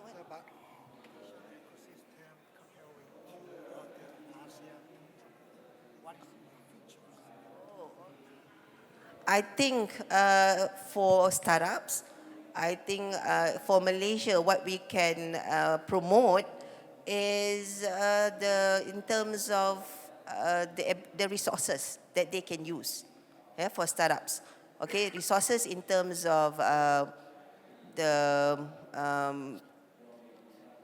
rent. I mean, in terms of cost, the wage rate, which is lower. The technology is also quite acceptable, and also the support from the government. So those are basically some of the what you call as factors that can promote startup in Malaysia. All right, and of course, I think the government play a great role in helping startups. The only thing is that for foreign startups, it may be a bit challenging. A bit challenging for foreign startups to come to Malaysia because of the culture, maybe because of the knowing the right agencies to work with and whatnot, right? But for the Malaysians, they shouldn't have any problems because there are a lot of help that is being extended by the government to help startups. All right. The only thing is whether you want to take it or not. All right. But of course, as I mentioned just now, it depends on which kind of startup. So if you're talking about startup that is very deep tech and whatnot, maybe it will be a challenge to be in Malaysia because we don't have maybe we don't have enough talent to support. But being a globalized kind of market, so you can pick and choose, right? You can get people from Indonesia to work in Malaysia. You can get people from Vietnam with good credentials to work in Malaysia. So there's no problem. Okay, so there's no issue and people are very mobilized right now. All right? But of course, as I said, if you compare to Singapore, Singapore has a better system, a better ecosystem, and the name itself, and being at the heart of Southeast Asia, and having the status of being a very big important city in Southeast Asia. So of course they can leverage on that. Okay, thank you. All right. 예, 그 논리자 교수님 다리도 불편하신데 한 번도 안 안고 해주신 거 너무 감사드립니다. 참고로 말씀드리면은 그 말레이시아에는 이제 자귀가 있어요. 그래서 13개 주 중에서 술탄이 있는 주가 9개 주가 있는데 술탄이 있는 주에는 각 주마다 한 30명씩의 공작 자귀가 있습니다. 30명 정도. 다토 자기인데요. 저기 앞에 남편분이 와 계신데 남편분이 다토기 때문에 부인은 공작 부인이 되겠죠. 다티인이 됩니다. 그래서 앞에 명함을 나중에 받으시면은 혹시 앞에 뭐가 많이 써져 있어요. 공작이 이렇게 자기 이름까지 해가지고 그러니까 이렇게 와주셔서 감사하고요. 본인들은 못 알아듣고 있습니다. 지금 리시버를 안 해갖고. 자, 그러면은 마지막으로 우리 주최자이시고 오거나이저이시고 우리의 뭐 메인 주빈이신 성균관대학의 김경환 교수님을 소개해드리겠습니다. 교수님이 본인 시간을 빼서라도 다른 분들 다 얘기하게끔 해달라 그래갖고 하여튼 시간 맞춰갖고 끝내주시기 바랍니다. 넘기겠습니다. Yeah, thank you for Dr. Nolisa. Thank you for Dr. Bach. Thank you for Yoshimura Koji. 사실 이 주제를 제가 우리 성균관대학교 글로벌 창업대학원 10주년 기념 이 국제 학술 심포지움에 이 주제를 선택한 거는 오늘 오전에도 그런 질문이 많이 나왔어요. 아까 그리고 이 2시에 우리가 경기 중소기업청장 그리고 수원시장 그리고 또 제가 언론 인터뷰를 많이 했는데 거기에서도 이 주제가 나왔습니다. 다른 거하고 어떻게 틀리느냐. 사실 저는 학교에서 연구를 하는 사람으로서 그리고 아까 우리 논리사 교수도 저한테 물어봤어요. 아까 우리 데니송처럼 우리도 해야 되는 거냐. 그렇지는 않다. 데니송은 액터고 우리는 학자이기 때문에 우리는 설명 위주로 이렇게 해줘야 된다. 이론적으로 그렇게 말씀을 드렸는데 사실 이 전 세계적으로 소위 말해서 대학이 지역 혁신 그리고 국가 경제 성장에 기여하는 바는 매우 크죠. 근데 크다는 걸 잘 알고는 있는데 그러면 다른 나라, 다른 학교는 어떠한 메커니즘으로 그러한 그 나라의 경제 성장과 국부 창출과 그리고 고용을 창출하는 데 기여를 하고 있을까? 이게 평소에 제가 갖고 있었던 연구 주제이기도 하고 지금도 거기에 대해서 상당한 신경을 쓰고 있습니다. 그런 의미에서 이번에 10주년은 그런 행사로 한번 내가 주제를 만들어 봐야겠다 해가지고 여기 계신 교수님들을 어렵게 초빙을 했는데 그런 의미에서 오늘 조금 미흡은하지만도 그래도 상당한 의문점은 좀 해소가 된 것 같아요. 예를 들어 얼마 전에 한국의 용산의 대통령실에서 과학기술 수석이 발표를 했어요. 앞으로 대한민국에서 교수님들 창업을 할 때 창업 휴직 연한을 10년으로 늘리겠다. 과연 이게 맞는 거냐? 이게 이 글로벌 스탠다드에 맞는 거냐? 우리나라에만 있는 거 아니냐? 근데 실제로 내가 연구를 해보면은 맞아요. 아까 지금 박전호 교수님 영국 제도 얘기했지만도 영국의 교수님들은 애뉴얼리에 논문을 요구를 하는데 그게 창업을 하면서 그게 가능하겠느냐 이런 얘기인데 우리나라도 그게 마찬가지죠. 그래서 그런 류의 이 주제를 가지고 연구를 하면서 어떻게 지역 혁신에 우리 대학이 역할을 하고 있는가 그걸 좀 한번 연구를 해보고 싶었습니다. 그래서 명칭이 아주 좋죠. 우리 대학이 지역 혁신에 어떤 역할을 하는 기회와 도전이라는 주제를 좀 했는데 전 많은 연구를 좀 했어요. 많은 연구를 하고 실제로 그런 내용들이 많이 들어가 있는데 오늘 시간이 없는 관계로 여기에 세 분의 교수님들이 돌아가셔서 우리 한국의 이런 제도하고 비교해서 연구할 수 있는 그런 시사점 위주로 좀 발표를 하도록 하겠습니다. 자, 그러면 이 대학 기반 스타트업이 뭐냐? 대학 기반 스타트업은 이제 대학에서 개발된 기술을 스타트업으로 만드는 그런 이 과정을 대학 기술 기반 스타트업이라고 하죠. 거기는 우리가 두 가지 유형이 있을 수가 있겠죠. 순수하게 여기서 학생들은 대학원생 그리고 그다음에 이 학부 학생들이 있겠고 그다음에 패컬티 교수들이 창업하는 두 가지 형식의 대학 기반 창업이 있을 수 있습니다. 이거는 전 세계로 마찬가지인데 제가 그럼 OECD하고 우리나라가 어떻게 틀린가를 한번 비교를 해봤어요. 여기 보시면 OECD의 이 대학생하고 교수님들의 창업의 비중을 그러니까 어떠한 기술의 이 창업을 하는가를 좀 봤었을 때 이렇다는 거죠. OECD의 이 많은 국가들은 이 패컬티 스타트업에 있어서 이 기술이 바이오테크라든지 소위 말해서 사이언스 앤드 엔지니어링이라든지 이런 이 헬스케어라든지 상당히 첨단 쪽을 가고 이건 우리나라도 비슷한 현상이죠. 우리나라 학생들 특히 학부 학생들이 많이 즐기는 분야가 여기 OECD하고 비슷해요. 우리도 사실 교육 기록의 창업이 많죠. 그리고 앱 쪽의 창업이 많고 이런 류를 봤었을 때 사실 이 창업 분야에 있어가지고 전 세계 특히 OECD 국가를 놓고 봤었을 때 우리나라나 OECD 국가들이나 이 대학 기반 스타트업은 비스듬한 그런 유형을 보이고 있는 걸 볼 수가 있다. 그런데 이 사실은 이제 좀 더 좁혀 들어가가지고 그러면 대학 기반의 스타트업은 다른 얘기로 그럼 뭘로 얘기를 할 수 있을까? 그리고 이제 랩투 마켓, 이제 실험실 창업이라고 얘기하는데 이 실험실 창업을 놓고 봤었을 때, 실험실 창업을 봤을 때 사실 우리나라는 매우 미흡하다는 걸 뒤에서 다시 한번 볼 수가 있어요. 여기 보시면은 예를 들어서 이 스탠퍼드 대학 같은 경우가 많이 우리가 예를 들지만 학생 수가 16,000밖에 안 된다. 16,000밖에 학생 수가 안 되는데 그럼에도 불구하고 우리 한국의 서울대가 갖고 있는 거에 비해서 30배 이상의 이 스타트업의 창업 건수를 보이고 일자리를 창출하고 있다. 이런 걸 볼 수가 있습니다. 한국의 서울대학교 같은 경우가 지금 25,000명의 패컬티도 많은데 그럼 이게 결국은 뭐냐?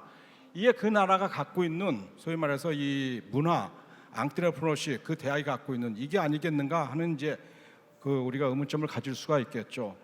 특히 이 대학 기반 이 스타트업, 앙트레프너십, 그 다음에 랩투 마켓 이 스타트업이 왜 중요하냐는 사실 한국에 봐서는 이걸 보면 알 수 있습니다. 일단 이 고용 창출 면에 있어가지고 거의 다 일반 기업에 비해서 5배 이상의 정도의 차이가 나고 있는 걸 볼 수가 있겠고 매출액도 역시 마찬가지입니다. 그래서 사실 이제 이 아카데믹 스타트업, 아카데믹 앙트레프너십 이런 것들이 이제 중요하다 우리가 볼 수가 있겠고 미국의 사례입니다. 이게 미국의 사례인데 팔란티어 테크놀로지는 정말 유명한 회사. 이거 다 학생들이 창업한 거는 이거 같은 경우는 학생들이 이렇게 창업을 했다. 알루미나 같은 경우는 이렇게 창업을 해가지고 고용 창출에 기여를 하고 있는 걸 보고 있고. 자 그렇다면 이제 이 오늘의 제가 이 갖고 있는 이제 주요 의문점 중에 하나가 이제 이건데 그렇다면 이제 대학이 그 지역에서 어떠한 역할을 해가지고 그 지역이 소위 말해서 혁신이 되고 고용이 창출이 되고 막 그 지역의 소위 말해서 GRDP가 향상이 됐을까 하는 지역을 좀 예를 들어봤어요.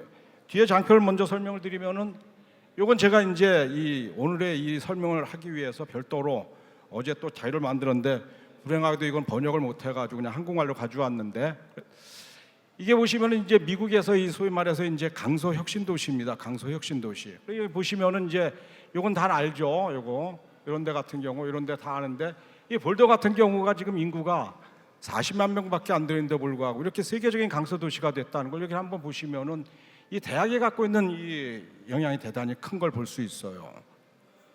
그래서 요것도 이 데이터는 데이터지만 이것도 마찬가지입니다. 그렇다면 미국의 10대 중소도시를 한번 볼까요? 그리고 10대 대도시. 그래봤자 인구가 얼마 크지 않습니다. 산호세 있고 샌프란시스코 있고 볼더, 그다음에 오나드 이런 지역들이 과연 대학에서 어떤 역할을 했기에 그게 이거라고 저는 보는 거죠. 그 지역이 갖고 있는 대학이 기반으로 해서 지역의 혁신을 꾀는 이런 실리콘밸리라든지 요 실리콘밸리가 있고 그다음에 중국 같은 경우도 중간촌이라는 게 있고 그리고 우리나라 같은 경우는 카이스트에 이제 대덕연구개발 특구가 있는 거죠. 이런 데를 틀어가지고선 우리나라도 나름대로 혁신의 이 그 대명사로서 대학이 지역 혁신에 기여를 하고 있는 걸 볼 수가 있는데 그게 왜 그러냐? 요것 때문에 그런 것 같습니다. 앞으로 이 대학의 역할이 전통적인 대학의 미션이 첫 번째는 누가 뭐래도 교육의 기능이죠. 그리고 두 번째 대학의 기능이 연구개발입니다. 그렇다면 이제 세 번째 대학의 미션이 뭘까요? 그건 이제 기술 사업화와 창업을 통해 가지고 국가경제 그렇게 이제 바뀌어야 된다는 거를 이제 요 장표에서 보여주고 있는 것 같습니다. 자 그렇다면 이런 어떤 문제 의식을 갖고 제가 이제 이 비교를 해보려고 했었던 게 사실은 우리나라의 그러면 이 대학 이 스타트업 그러니까 이 아카데믹 스타트업, 아카데믹 앙트레프너십의 거버넌스를 어떻게 갖고 있는가 그리고 각 대학에서는 어떻게 그 지원 제도를 갖고 있는가 이거를 사실은 다른 나라 대학들하고 다른 나라하고 좀 공유를 하고 싶었어요. 이게 조금은 미흡했지만도 그래도 우리 오늘 발제자분들께서 그런 내용도 좀 발표를 해주었는데 저는 이렇게 봤습니다. 일단 우리나라 같은 경우는 대학이 아카데믹 스타트업의 가장 이 소위 말해서 중심적인 역할을 하는 누가 뭐래도 교육부죠. 제도는 정말 대한민국이 이런 교육 앙트레프너십인데 어쨌든 이 중소기업이라든지 관련된 정책이라든지 정말 세계 최고라는 걸 또 한번 볼 수가 있었습니다. 제가 이번에 연구를 하면서 예를 들어 교육부도 같은 경우도 이렇게 6개 부처의 72개 과제를 그리고 이 17개 광역자치단체에서 413개의 그런 이 각 그 특성 있는 프로그램들을 모아가지고 이런 류의 이제 사업 계획을 짜가지고 중앙 정부에서 우리는 교육부를 중심으로 해서 집행을 하고 있더라. 그래서 이런 인재 양성이라든지 그리고 이 기술 사업화에 대한 시스템이라든지 그다음에 이 앙트레프너십에 대한 교육이라든지 기타 관련 산학협력에 관한 에코시스템을 구축하는데 어쨌든 교육부가 상당히 이렇게 영향을 하고 있다는 걸 볼 수가 있었고 그리고 이제 더불어 가지고 이 각 부처에서 관련된 대표적인 아카데믹 스타트업, 아카데믹 앙트레프너십을 위한 제도를 갖고 운영을 하고 있다는 걸 볼 수가 있죠. 여기 보시면은 요거는 사실 이제 이 과기정통부하고 과기정통부하고 교육부가 같이 하고 있는데 실험실 특화 사업이라고 하는 건데 13개 대학이 지금 운영을 하고 있습니다. 여기 13개 대학은 한국에서 대부분 이제 소위 말하는 메이저 대학들입니다. 우리 성균관대가 당연히 들어가 있고 서울대도 들어가 있고 카이스트도 들어가 있고 소위 말해서 이런 어떤 이 거점 대학 중심으로 이렇게 운영을 하고 있는 거고 그걸 이제 주로 이 콤파에서 운영을 하고 있는 걸 볼 수가 있어요. 여기서 그러면 예산이 얼마냐? 사실 이제 한국 돈으로 뭐 그 한 대학당 1년에 11억을 주는데 이게 맞냐 적냐는 사실은 이게 또 상대적인 개념입니다. 아까 일본이 뭐 10억 엔, 100억 원 얘기를 했고 우리 영국에서도 뭐 빌리언 그 파운드죠 이런 얘기를 했는데 여러분들 그건 한번 GDP 디플레이터를 계산을 해가지고 여러분들 스스로가 그걸 계산을 한번 해봐야 됩니다. 이게 큰 돈이지 작은 돈이지. 제가 항상 이런 류의 강의를 할 때 상대적인 것과 절대적인 걸 우리가 생각을 할 수 있어야 된다. 상대적인 거는 뭡니까 여러분들? 상대적인 건 누구하고 비교를 할 수 있어야 되는 거죠. 그리고 절대적인 거는 그 금액의 총량을 얘기를 하는 건데 그렇게 해서 많이 우리가 비교를 하는 것들이 이제 GDP 대비 R&D 투자를 우리가 4.8% 하고 있다는 얘기를 우리가 많이 하는데 이게 사실 4.8%가 적냐 많냐? 상대적인 개념은 세계 4위를 하고 있어요. 절대적인 개념도 적지 않습니다. 한 8위 정도 하고 있는 금액이거든요. 그만큼 우리가 GDP 대비 R&D 투자를 하고 있는데 이 수준을 보면은 우리가 아까 제가 이제 이거 한번 찍어봤어요. 우리 영국하고 일본하고의 사례를 들어봤는데 우리가 결코 GDP 규모 대비해 가지고 적은 금액을 지원해주는 그런 건 아니더라 하는 걸 볼 수가 있었고 넘어가도록 하겠습니다. 이거 그 다음에 요거는 이제 이 소위 말해서 이제 과기정봉부가 이제 대학 원생들의 창업을 위해서 지원해주는 사업인데 거기에 지금 이거 공공기반 연계 기술 아이코 사업이라고 이제 몇 개 대학에서 하고 있냐면 지금 여기 보시면은 55개 팀을 이제 작년에 올해 선정했는데 7개 대학이 이걸 이제 진행을 하고 있어요. 이것도 역시 우리 대학원생들 그러니까 이공계 대학원생을 선발을 해가지고 이렇게 사전에 교육을 시키고 저희 옆에서 뭘 하는군요. 이제 시간이 끝날 때가 돼서 그다음에 이 해외에 가가지고 미국 가서 이렇게 교육을 시켜주고 3주간 교육을 시켜주죠. 그리고 이제 창업을 하게 되는데 이게 상당히 좋은 프로그램. 뒤에 이제 사례를 보면은 실제 사례가 나오고 있어요. 이런 것들이 이제 한국의 대표적인 제도. 그다음에 이제 우리 중소 벤처기업부에서 해주는 창업 중심 대학 사업이라는 게 있죠. 요 같은 경우가 지금 이 9개 대학이 하고 있고 지금 올해 750개 스타트업을 선정을 해가지고 어마어마한 돈을 지금 제가 알기로는 한 450억 원 정도의 예산을 들여가지고 이런 단계별로 예비 창업이죠. 그리고 초기 3년 미만 초기 창업 그리고 3년에서 7년은 기업한테 이렇게 지원을 해주고 있는 이것도 사실 우리나라만 갖고 있는 또 독특한 지원 제도다. 어쨌든 이 아카데믹 스타트업, 아카데믹 앙트레프너십에 있어서는 우리나라 대학들이 갖고 있는 제도들이 상당히 큽니다. 이건 넘어가도록 하겠습니다. 사실 이게 대단히 중요한데 이건 이따가 장표로 좀 설명을 하겠습니다. 장표로 설명을 하고 제가 정말 자료를 많이 만들었는데 이거 하나만 하도록 하겠습니다. 우리 성균관대 요거는 그래도 우리 세 분 때문에 좀 발표를 하겠습니다. 우리 성균관대가 그래도 월드와이드 랭킹이 전 세계로 88위를 좀 하고 있다. 88을 하고 있고 그리고 여기 보시면은 이 3,800 명의 교원을 보유하고 있고 그리고 25,000명의 학부생 그리고 9,000명의 대학원생 그리고 이 500명의 이제 우리 직원분들이 우리 성균관대학교를 세계적인 대학으로 좀 하는 데 도움이 되고 있고 우리 이 창업 지원 우리 성균관대학교는 크게 창업 관련 거버넌스를 2개를 가지고 있어요. 창업 지원단과 그리고 글로벌 창업 대학원 2개 이제 디렉터와 헤드를 딘을 제가 하고 있는데 관련돼서 저희는 아까 우리 일본 몇 개 사례를 봤지만도 저희는 실제 펀드를 갖고 있죠. 여기 보시면은 우리 킹고 스프링 우리 대학원생들이 중심이 돼서 악셀레이터를 만든 거고 이건 우리 동문들이 만들어서 우리 학교 동문들이 만들어 가지고선 실제로 벤처 캐피탈 운영을 하고 있는 그런 이 대학이 사실 우리나라에선 유니크하게 우리만 갖고 있는 거고 우리 성균관대학교의 글로벌 창업대학원이 이런 류의 특징을 갖고 있다. 2014년도에 만들어 가지고 올해 10주년을 하고 있고 졸업생들 중에서 이 30여 개 기업을 지금 만드는 거 그리고 이런 실적들을 보이고 있어요. 자, 이게 이제 우리 이 글로벌 창업대학원에 그리고 성균관대 창업지원단이 이렇게 하고 있다면은 사실 성균관대 창업지원단은 여러 가지 사업을 하고 있습니다. 넘어가도록 하겠죠. 자, 그렇다면은 오늘의 주제입니다. 오늘의 주제. 자, 그렇다면 지역 혁신을 위해서 그럼 대학이 어떠한 역할을 하고 있는가에 대해서 제가 연구를 좀 하고 있습니다. 그 내용은 이겁니다. 그래서 이제 저는 이 코스티라는 개념 이게 지역 혁신 지표인데 지역 혁신 지표라는 거는 어떠한 투입 요소가 시스템적으로 돌아가서 최종적으로 아웃풋이 나왔을 때 그게 얼마나 혁신적이냐 하는 것들을 이제 보는 지수인데 그게 이제 코스티입니다. 그래서 그 코스티를 볼 수 있는 것들을 요소가 자원과 활동, 여러 가지 활동이죠. 그리고 네트워크와 환경, 그리고 아웃컴 이렇게 다섯 가지 요소로 이제 지역 혁신 요소를 보는데 그걸 이제 리저널 해가지고 R 코스티라고 해서 이게 이제 지역 혁신 지수인데 그러면 대학이 그런 지역 혁신에 어떤 영향을 끼치는가 이거에 대해서 이제 연구를 해본 거죠. 연구를 해봤는데 그래서 저는 모형을 좋아합니다. 항상 모형을 좋아하는데 모형은 이제 이렇게 설정을 해봤어요. 그래서 종속 변수 리저널 이노베이션에 이제 R 코스티를 놓고 대학의 혁신 역량, 대학의 혁신을 이렇게 4개를 본 거죠. 그래서 리서치 펀딩 규모, 그러니까 연구비가 어느 정도 수준이 되느냐, 그리고 이 기술 이전에 대한 수입이 얼마나 되느냐. 이제 연구 결과가 나오는 건 이제 기술로 나오겠죠. 그 기술을 결국은 이전시켜서 수입이 얼마나 되느냐 이걸 좀 봤었고, 그 다음에 사실은 이것들을 위해서는 또 페이턴트가 많아야 되겠죠. 인터내셔널 페이턴트, 도메스틱 페이턴트 이런 것들이 좀 많아야 되겠고, 그리고 오늘의 주제 중에 하나가 이제 이 학생 창업이 과연 이 지역 혁신에 어떤 영향을 끼치고 있나. 물론 이제 우리나라 대학의 현실입니다.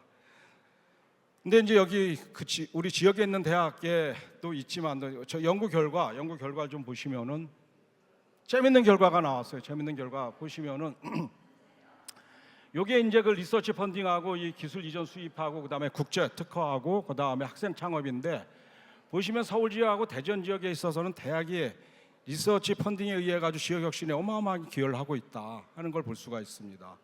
그리고 기술 이전 수입도 또 마찬가지, 서울하고 대전 지역, 경기 지역은 일부를 하고 있고 뭐 사실 이건 어쩔 수밖에 없어요. 여러분들이 알고 있는 내용이에요. 사실은 알고 있는 내용인데 연구비 규모하고 당연히 그 대학의 혁신 지수와 이 대학 지역 혁신에 기여를 하는 것들은 어느 정도 우리가 예상을 했던 건데, 자 그렇다면은 이게 저는 이제 1군이라고 하는데 1군이 근데 여기 R값을 보면은 상당히 높게 설명을 하고 있어요. 25% 설명을 하고 있고 그다음에 32% 설명을 하고, 그러니까 나름대로 연구 모형은 잘 설정이 된 거라고 보여지는데, 근데 1군은 우리가 이미 알고 있는 내용이라 그러면 2군, 여기 2군이라고 하면 이제 지역에 있는 다른 저기를 한 거죠. 그래서 이걸 제외를 해봤어요. 서울하고 경기하고 대전이란 이 광역시 이걸 제외를 하고 다른 지역은 그러면 어떻게 될까 하고 봤더니 다른 지역도 보시면은 무한히 우리가 결과를 봤어요. 지금 여기 보면 울산하고 그다음에 요게 경북인데 울산 경북, 그다음에 광주 이런 지역들이 연급이 역시 영향을 끼치고 있더라. 이런 것들을 볼 수가 있습니다. 여기 또 이 기술 이전 수입도 역시 마찬가지예요. 기술 이전 수업은 이제 충북하고 부산이 좀 더 크게 나타났고 약간은 좀 틀린 이 결과를 보이고 있죠. 이걸 이제 해석을 해야 되는데 해석하는 목은 이제 추가로 넘기더라도 어쨌든 지역 혁신에 있어 가지고 우리 대학이 하는 역할들이 크다. 그리고 이 2군 같은 경우는 이 국제 특허보다는 도메스틱 특허가 훨씬 더 영향을 끼치고 있더라. 이렇게 볼 수가 있고, 학생 창업이 별로 그 지역에 있는 대학에서는 이 부산대하고 이렇게 영향을 끼치고, 근데 여기서 보면은 학생 창업이 진짜 결정적인 영향을 끼치고 있는 지역은 서울 지역이더라. 서울 지역. 그래서 아까 이제 누가 얘기를 했었는데 서울 지역으로 우리 박준호 교수님 얘기를 했는데 그런 결과를 우리가 보이고 있다.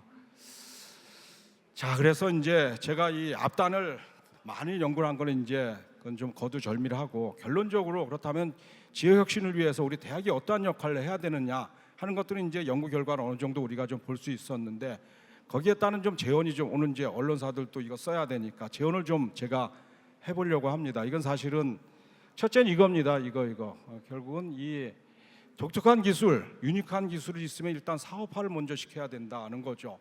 예전에 스탠포드 대학에 제가 얼마 전에 스탠포드로 유학 갔던 그 사람의 발제를 들었는데, 자기가 스탠포드에 유학 갔을 때 자기는 공부를 해서 교수가 되려고 왔는데 다른 많은 스탠포드 대학생들이 그런 얘기를 하고 자기를 보고 비웃더라는 거죠. 야, 우리는 좋은 기술 가지고 창업을 하려고 여기 유학을 왔는데 넌 고작 그 생각이냐, 이런 얘기를 하고 왔다는, 그게 우리나라 이제 바뀌어야 된다. 이게 이제 전 그렇게 보는 거고, 그다음에 두 번째로 교육도 좀 강화돼야 된다. 앙트레프너십 관련돼 가지고 사실 우리 대학 총장님이 스탠포드 대 출신이십니다.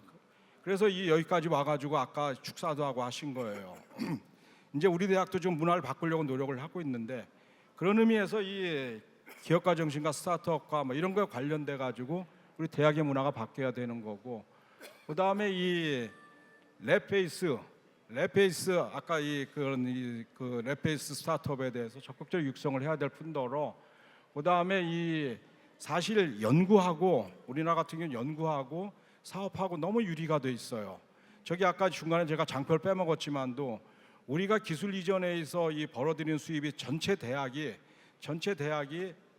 저기 그 2천억이 채 안 됩니다. 우리나라 대학이 몇 개냐? 412개예요. 412개고 그 중에 산학협력단이란 이런 산학협력 조직을 갖고 있는 대학이 350개 되더라고요. 여기 데이터는 있는데 근데 거기에 속해 있는 그 많은 연구자들이 벌어들이는 돈이 정말 얼마 안 되더라. 근데 일본도 사실 우리하고 비슷해요. 제가 그저께 이 산업부에서 하는 기술사업화 포럼을 갔었는데 거기도 참 비슷한. 근데 그날 이 산업부에서는 다른 나라를 초빙했어요. 어느 나라를 초빙했냐면 이스라엘 테크니온공대, 그다음에 이 독일의 슈탄바이스 재단, 그리고 이제 일본의 도쿄대 이렇게 세 개 대학을 초빙해가지고 그 강연을 듣는데 테크니온공대는 역시 제가 예상했던 대로 대단한 어떤 이 공력을 가지고 있고 일본이나 우리나 사실 상당한 막대한 투자를 함에도 불구하고 기술 이전 수입이라든지 이런 연구 개발 효율성, 생산성 면에선 떨어진 게 볼 수 있는데 그게 역시 우리 두 나라가 문화적으로 같은 걸 갖고 있지 않는가 이런 생각을 거기서 또 했는데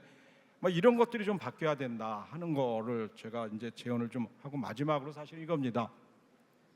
우리나라 규제가 너무 많아요. 규제가 너무 많단 말이지. 예를 들어 여기 사례에 보면은 닥터 테일이라고 제 박사과정 제자인데 그 친구가 아까 얘기했던 한국형 아이코어 사업에 지원을 받아가지고 미국에 가서 교육을 받고 그리고 미국에서 창업을 했어요. 시애틀에 지금 본사가 있습니다.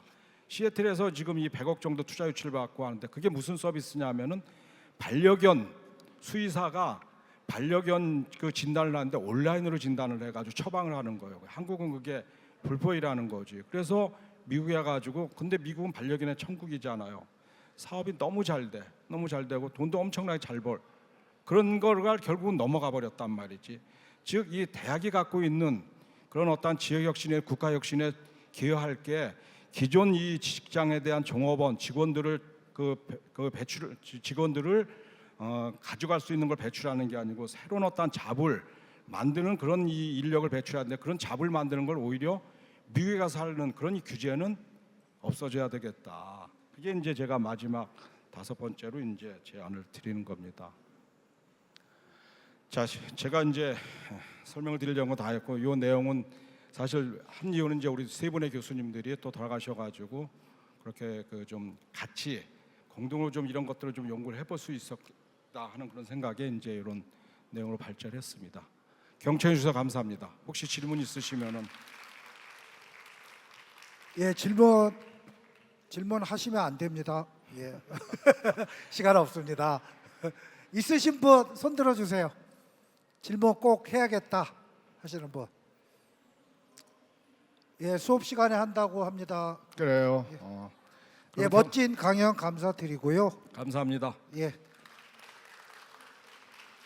오늘 이 심포지움이 만들어진 것은 전적으로 심포지움의 기한자이자 발표자로서 많은 역할과 열정을 보여주신 김경환 교수님의 덕분이라고 생각을 합니다.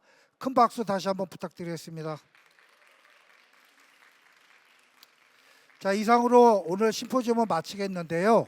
저희는 이걸로 지금 저희 행사 다 끝나는 게 아니라 내일 또 오전에 아이코 행사도 있고 행사가 많이 남아 있기는 합니다. 아까 단체 사진 찍었지만은 오늘 배경 화면이 이거 국제 스타트업으로는 안 찍었습니다. 이쪽으로 나와서 사진을 찍고 이동해 주시기 바랍니다.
예, 오늘 늦은 시간까지 이렇게 열심히 참석해 주시고 발표해 주신 여러분들께 감사드리겠습니다. 무엇보다 끝까지 함께 해 주신 참석자 여러분에게 다시 한번 감사를 드리고요. 이것으로 저희 국제 스타트업 심포지움을 마치도록 하겠습니다. 감사합니다.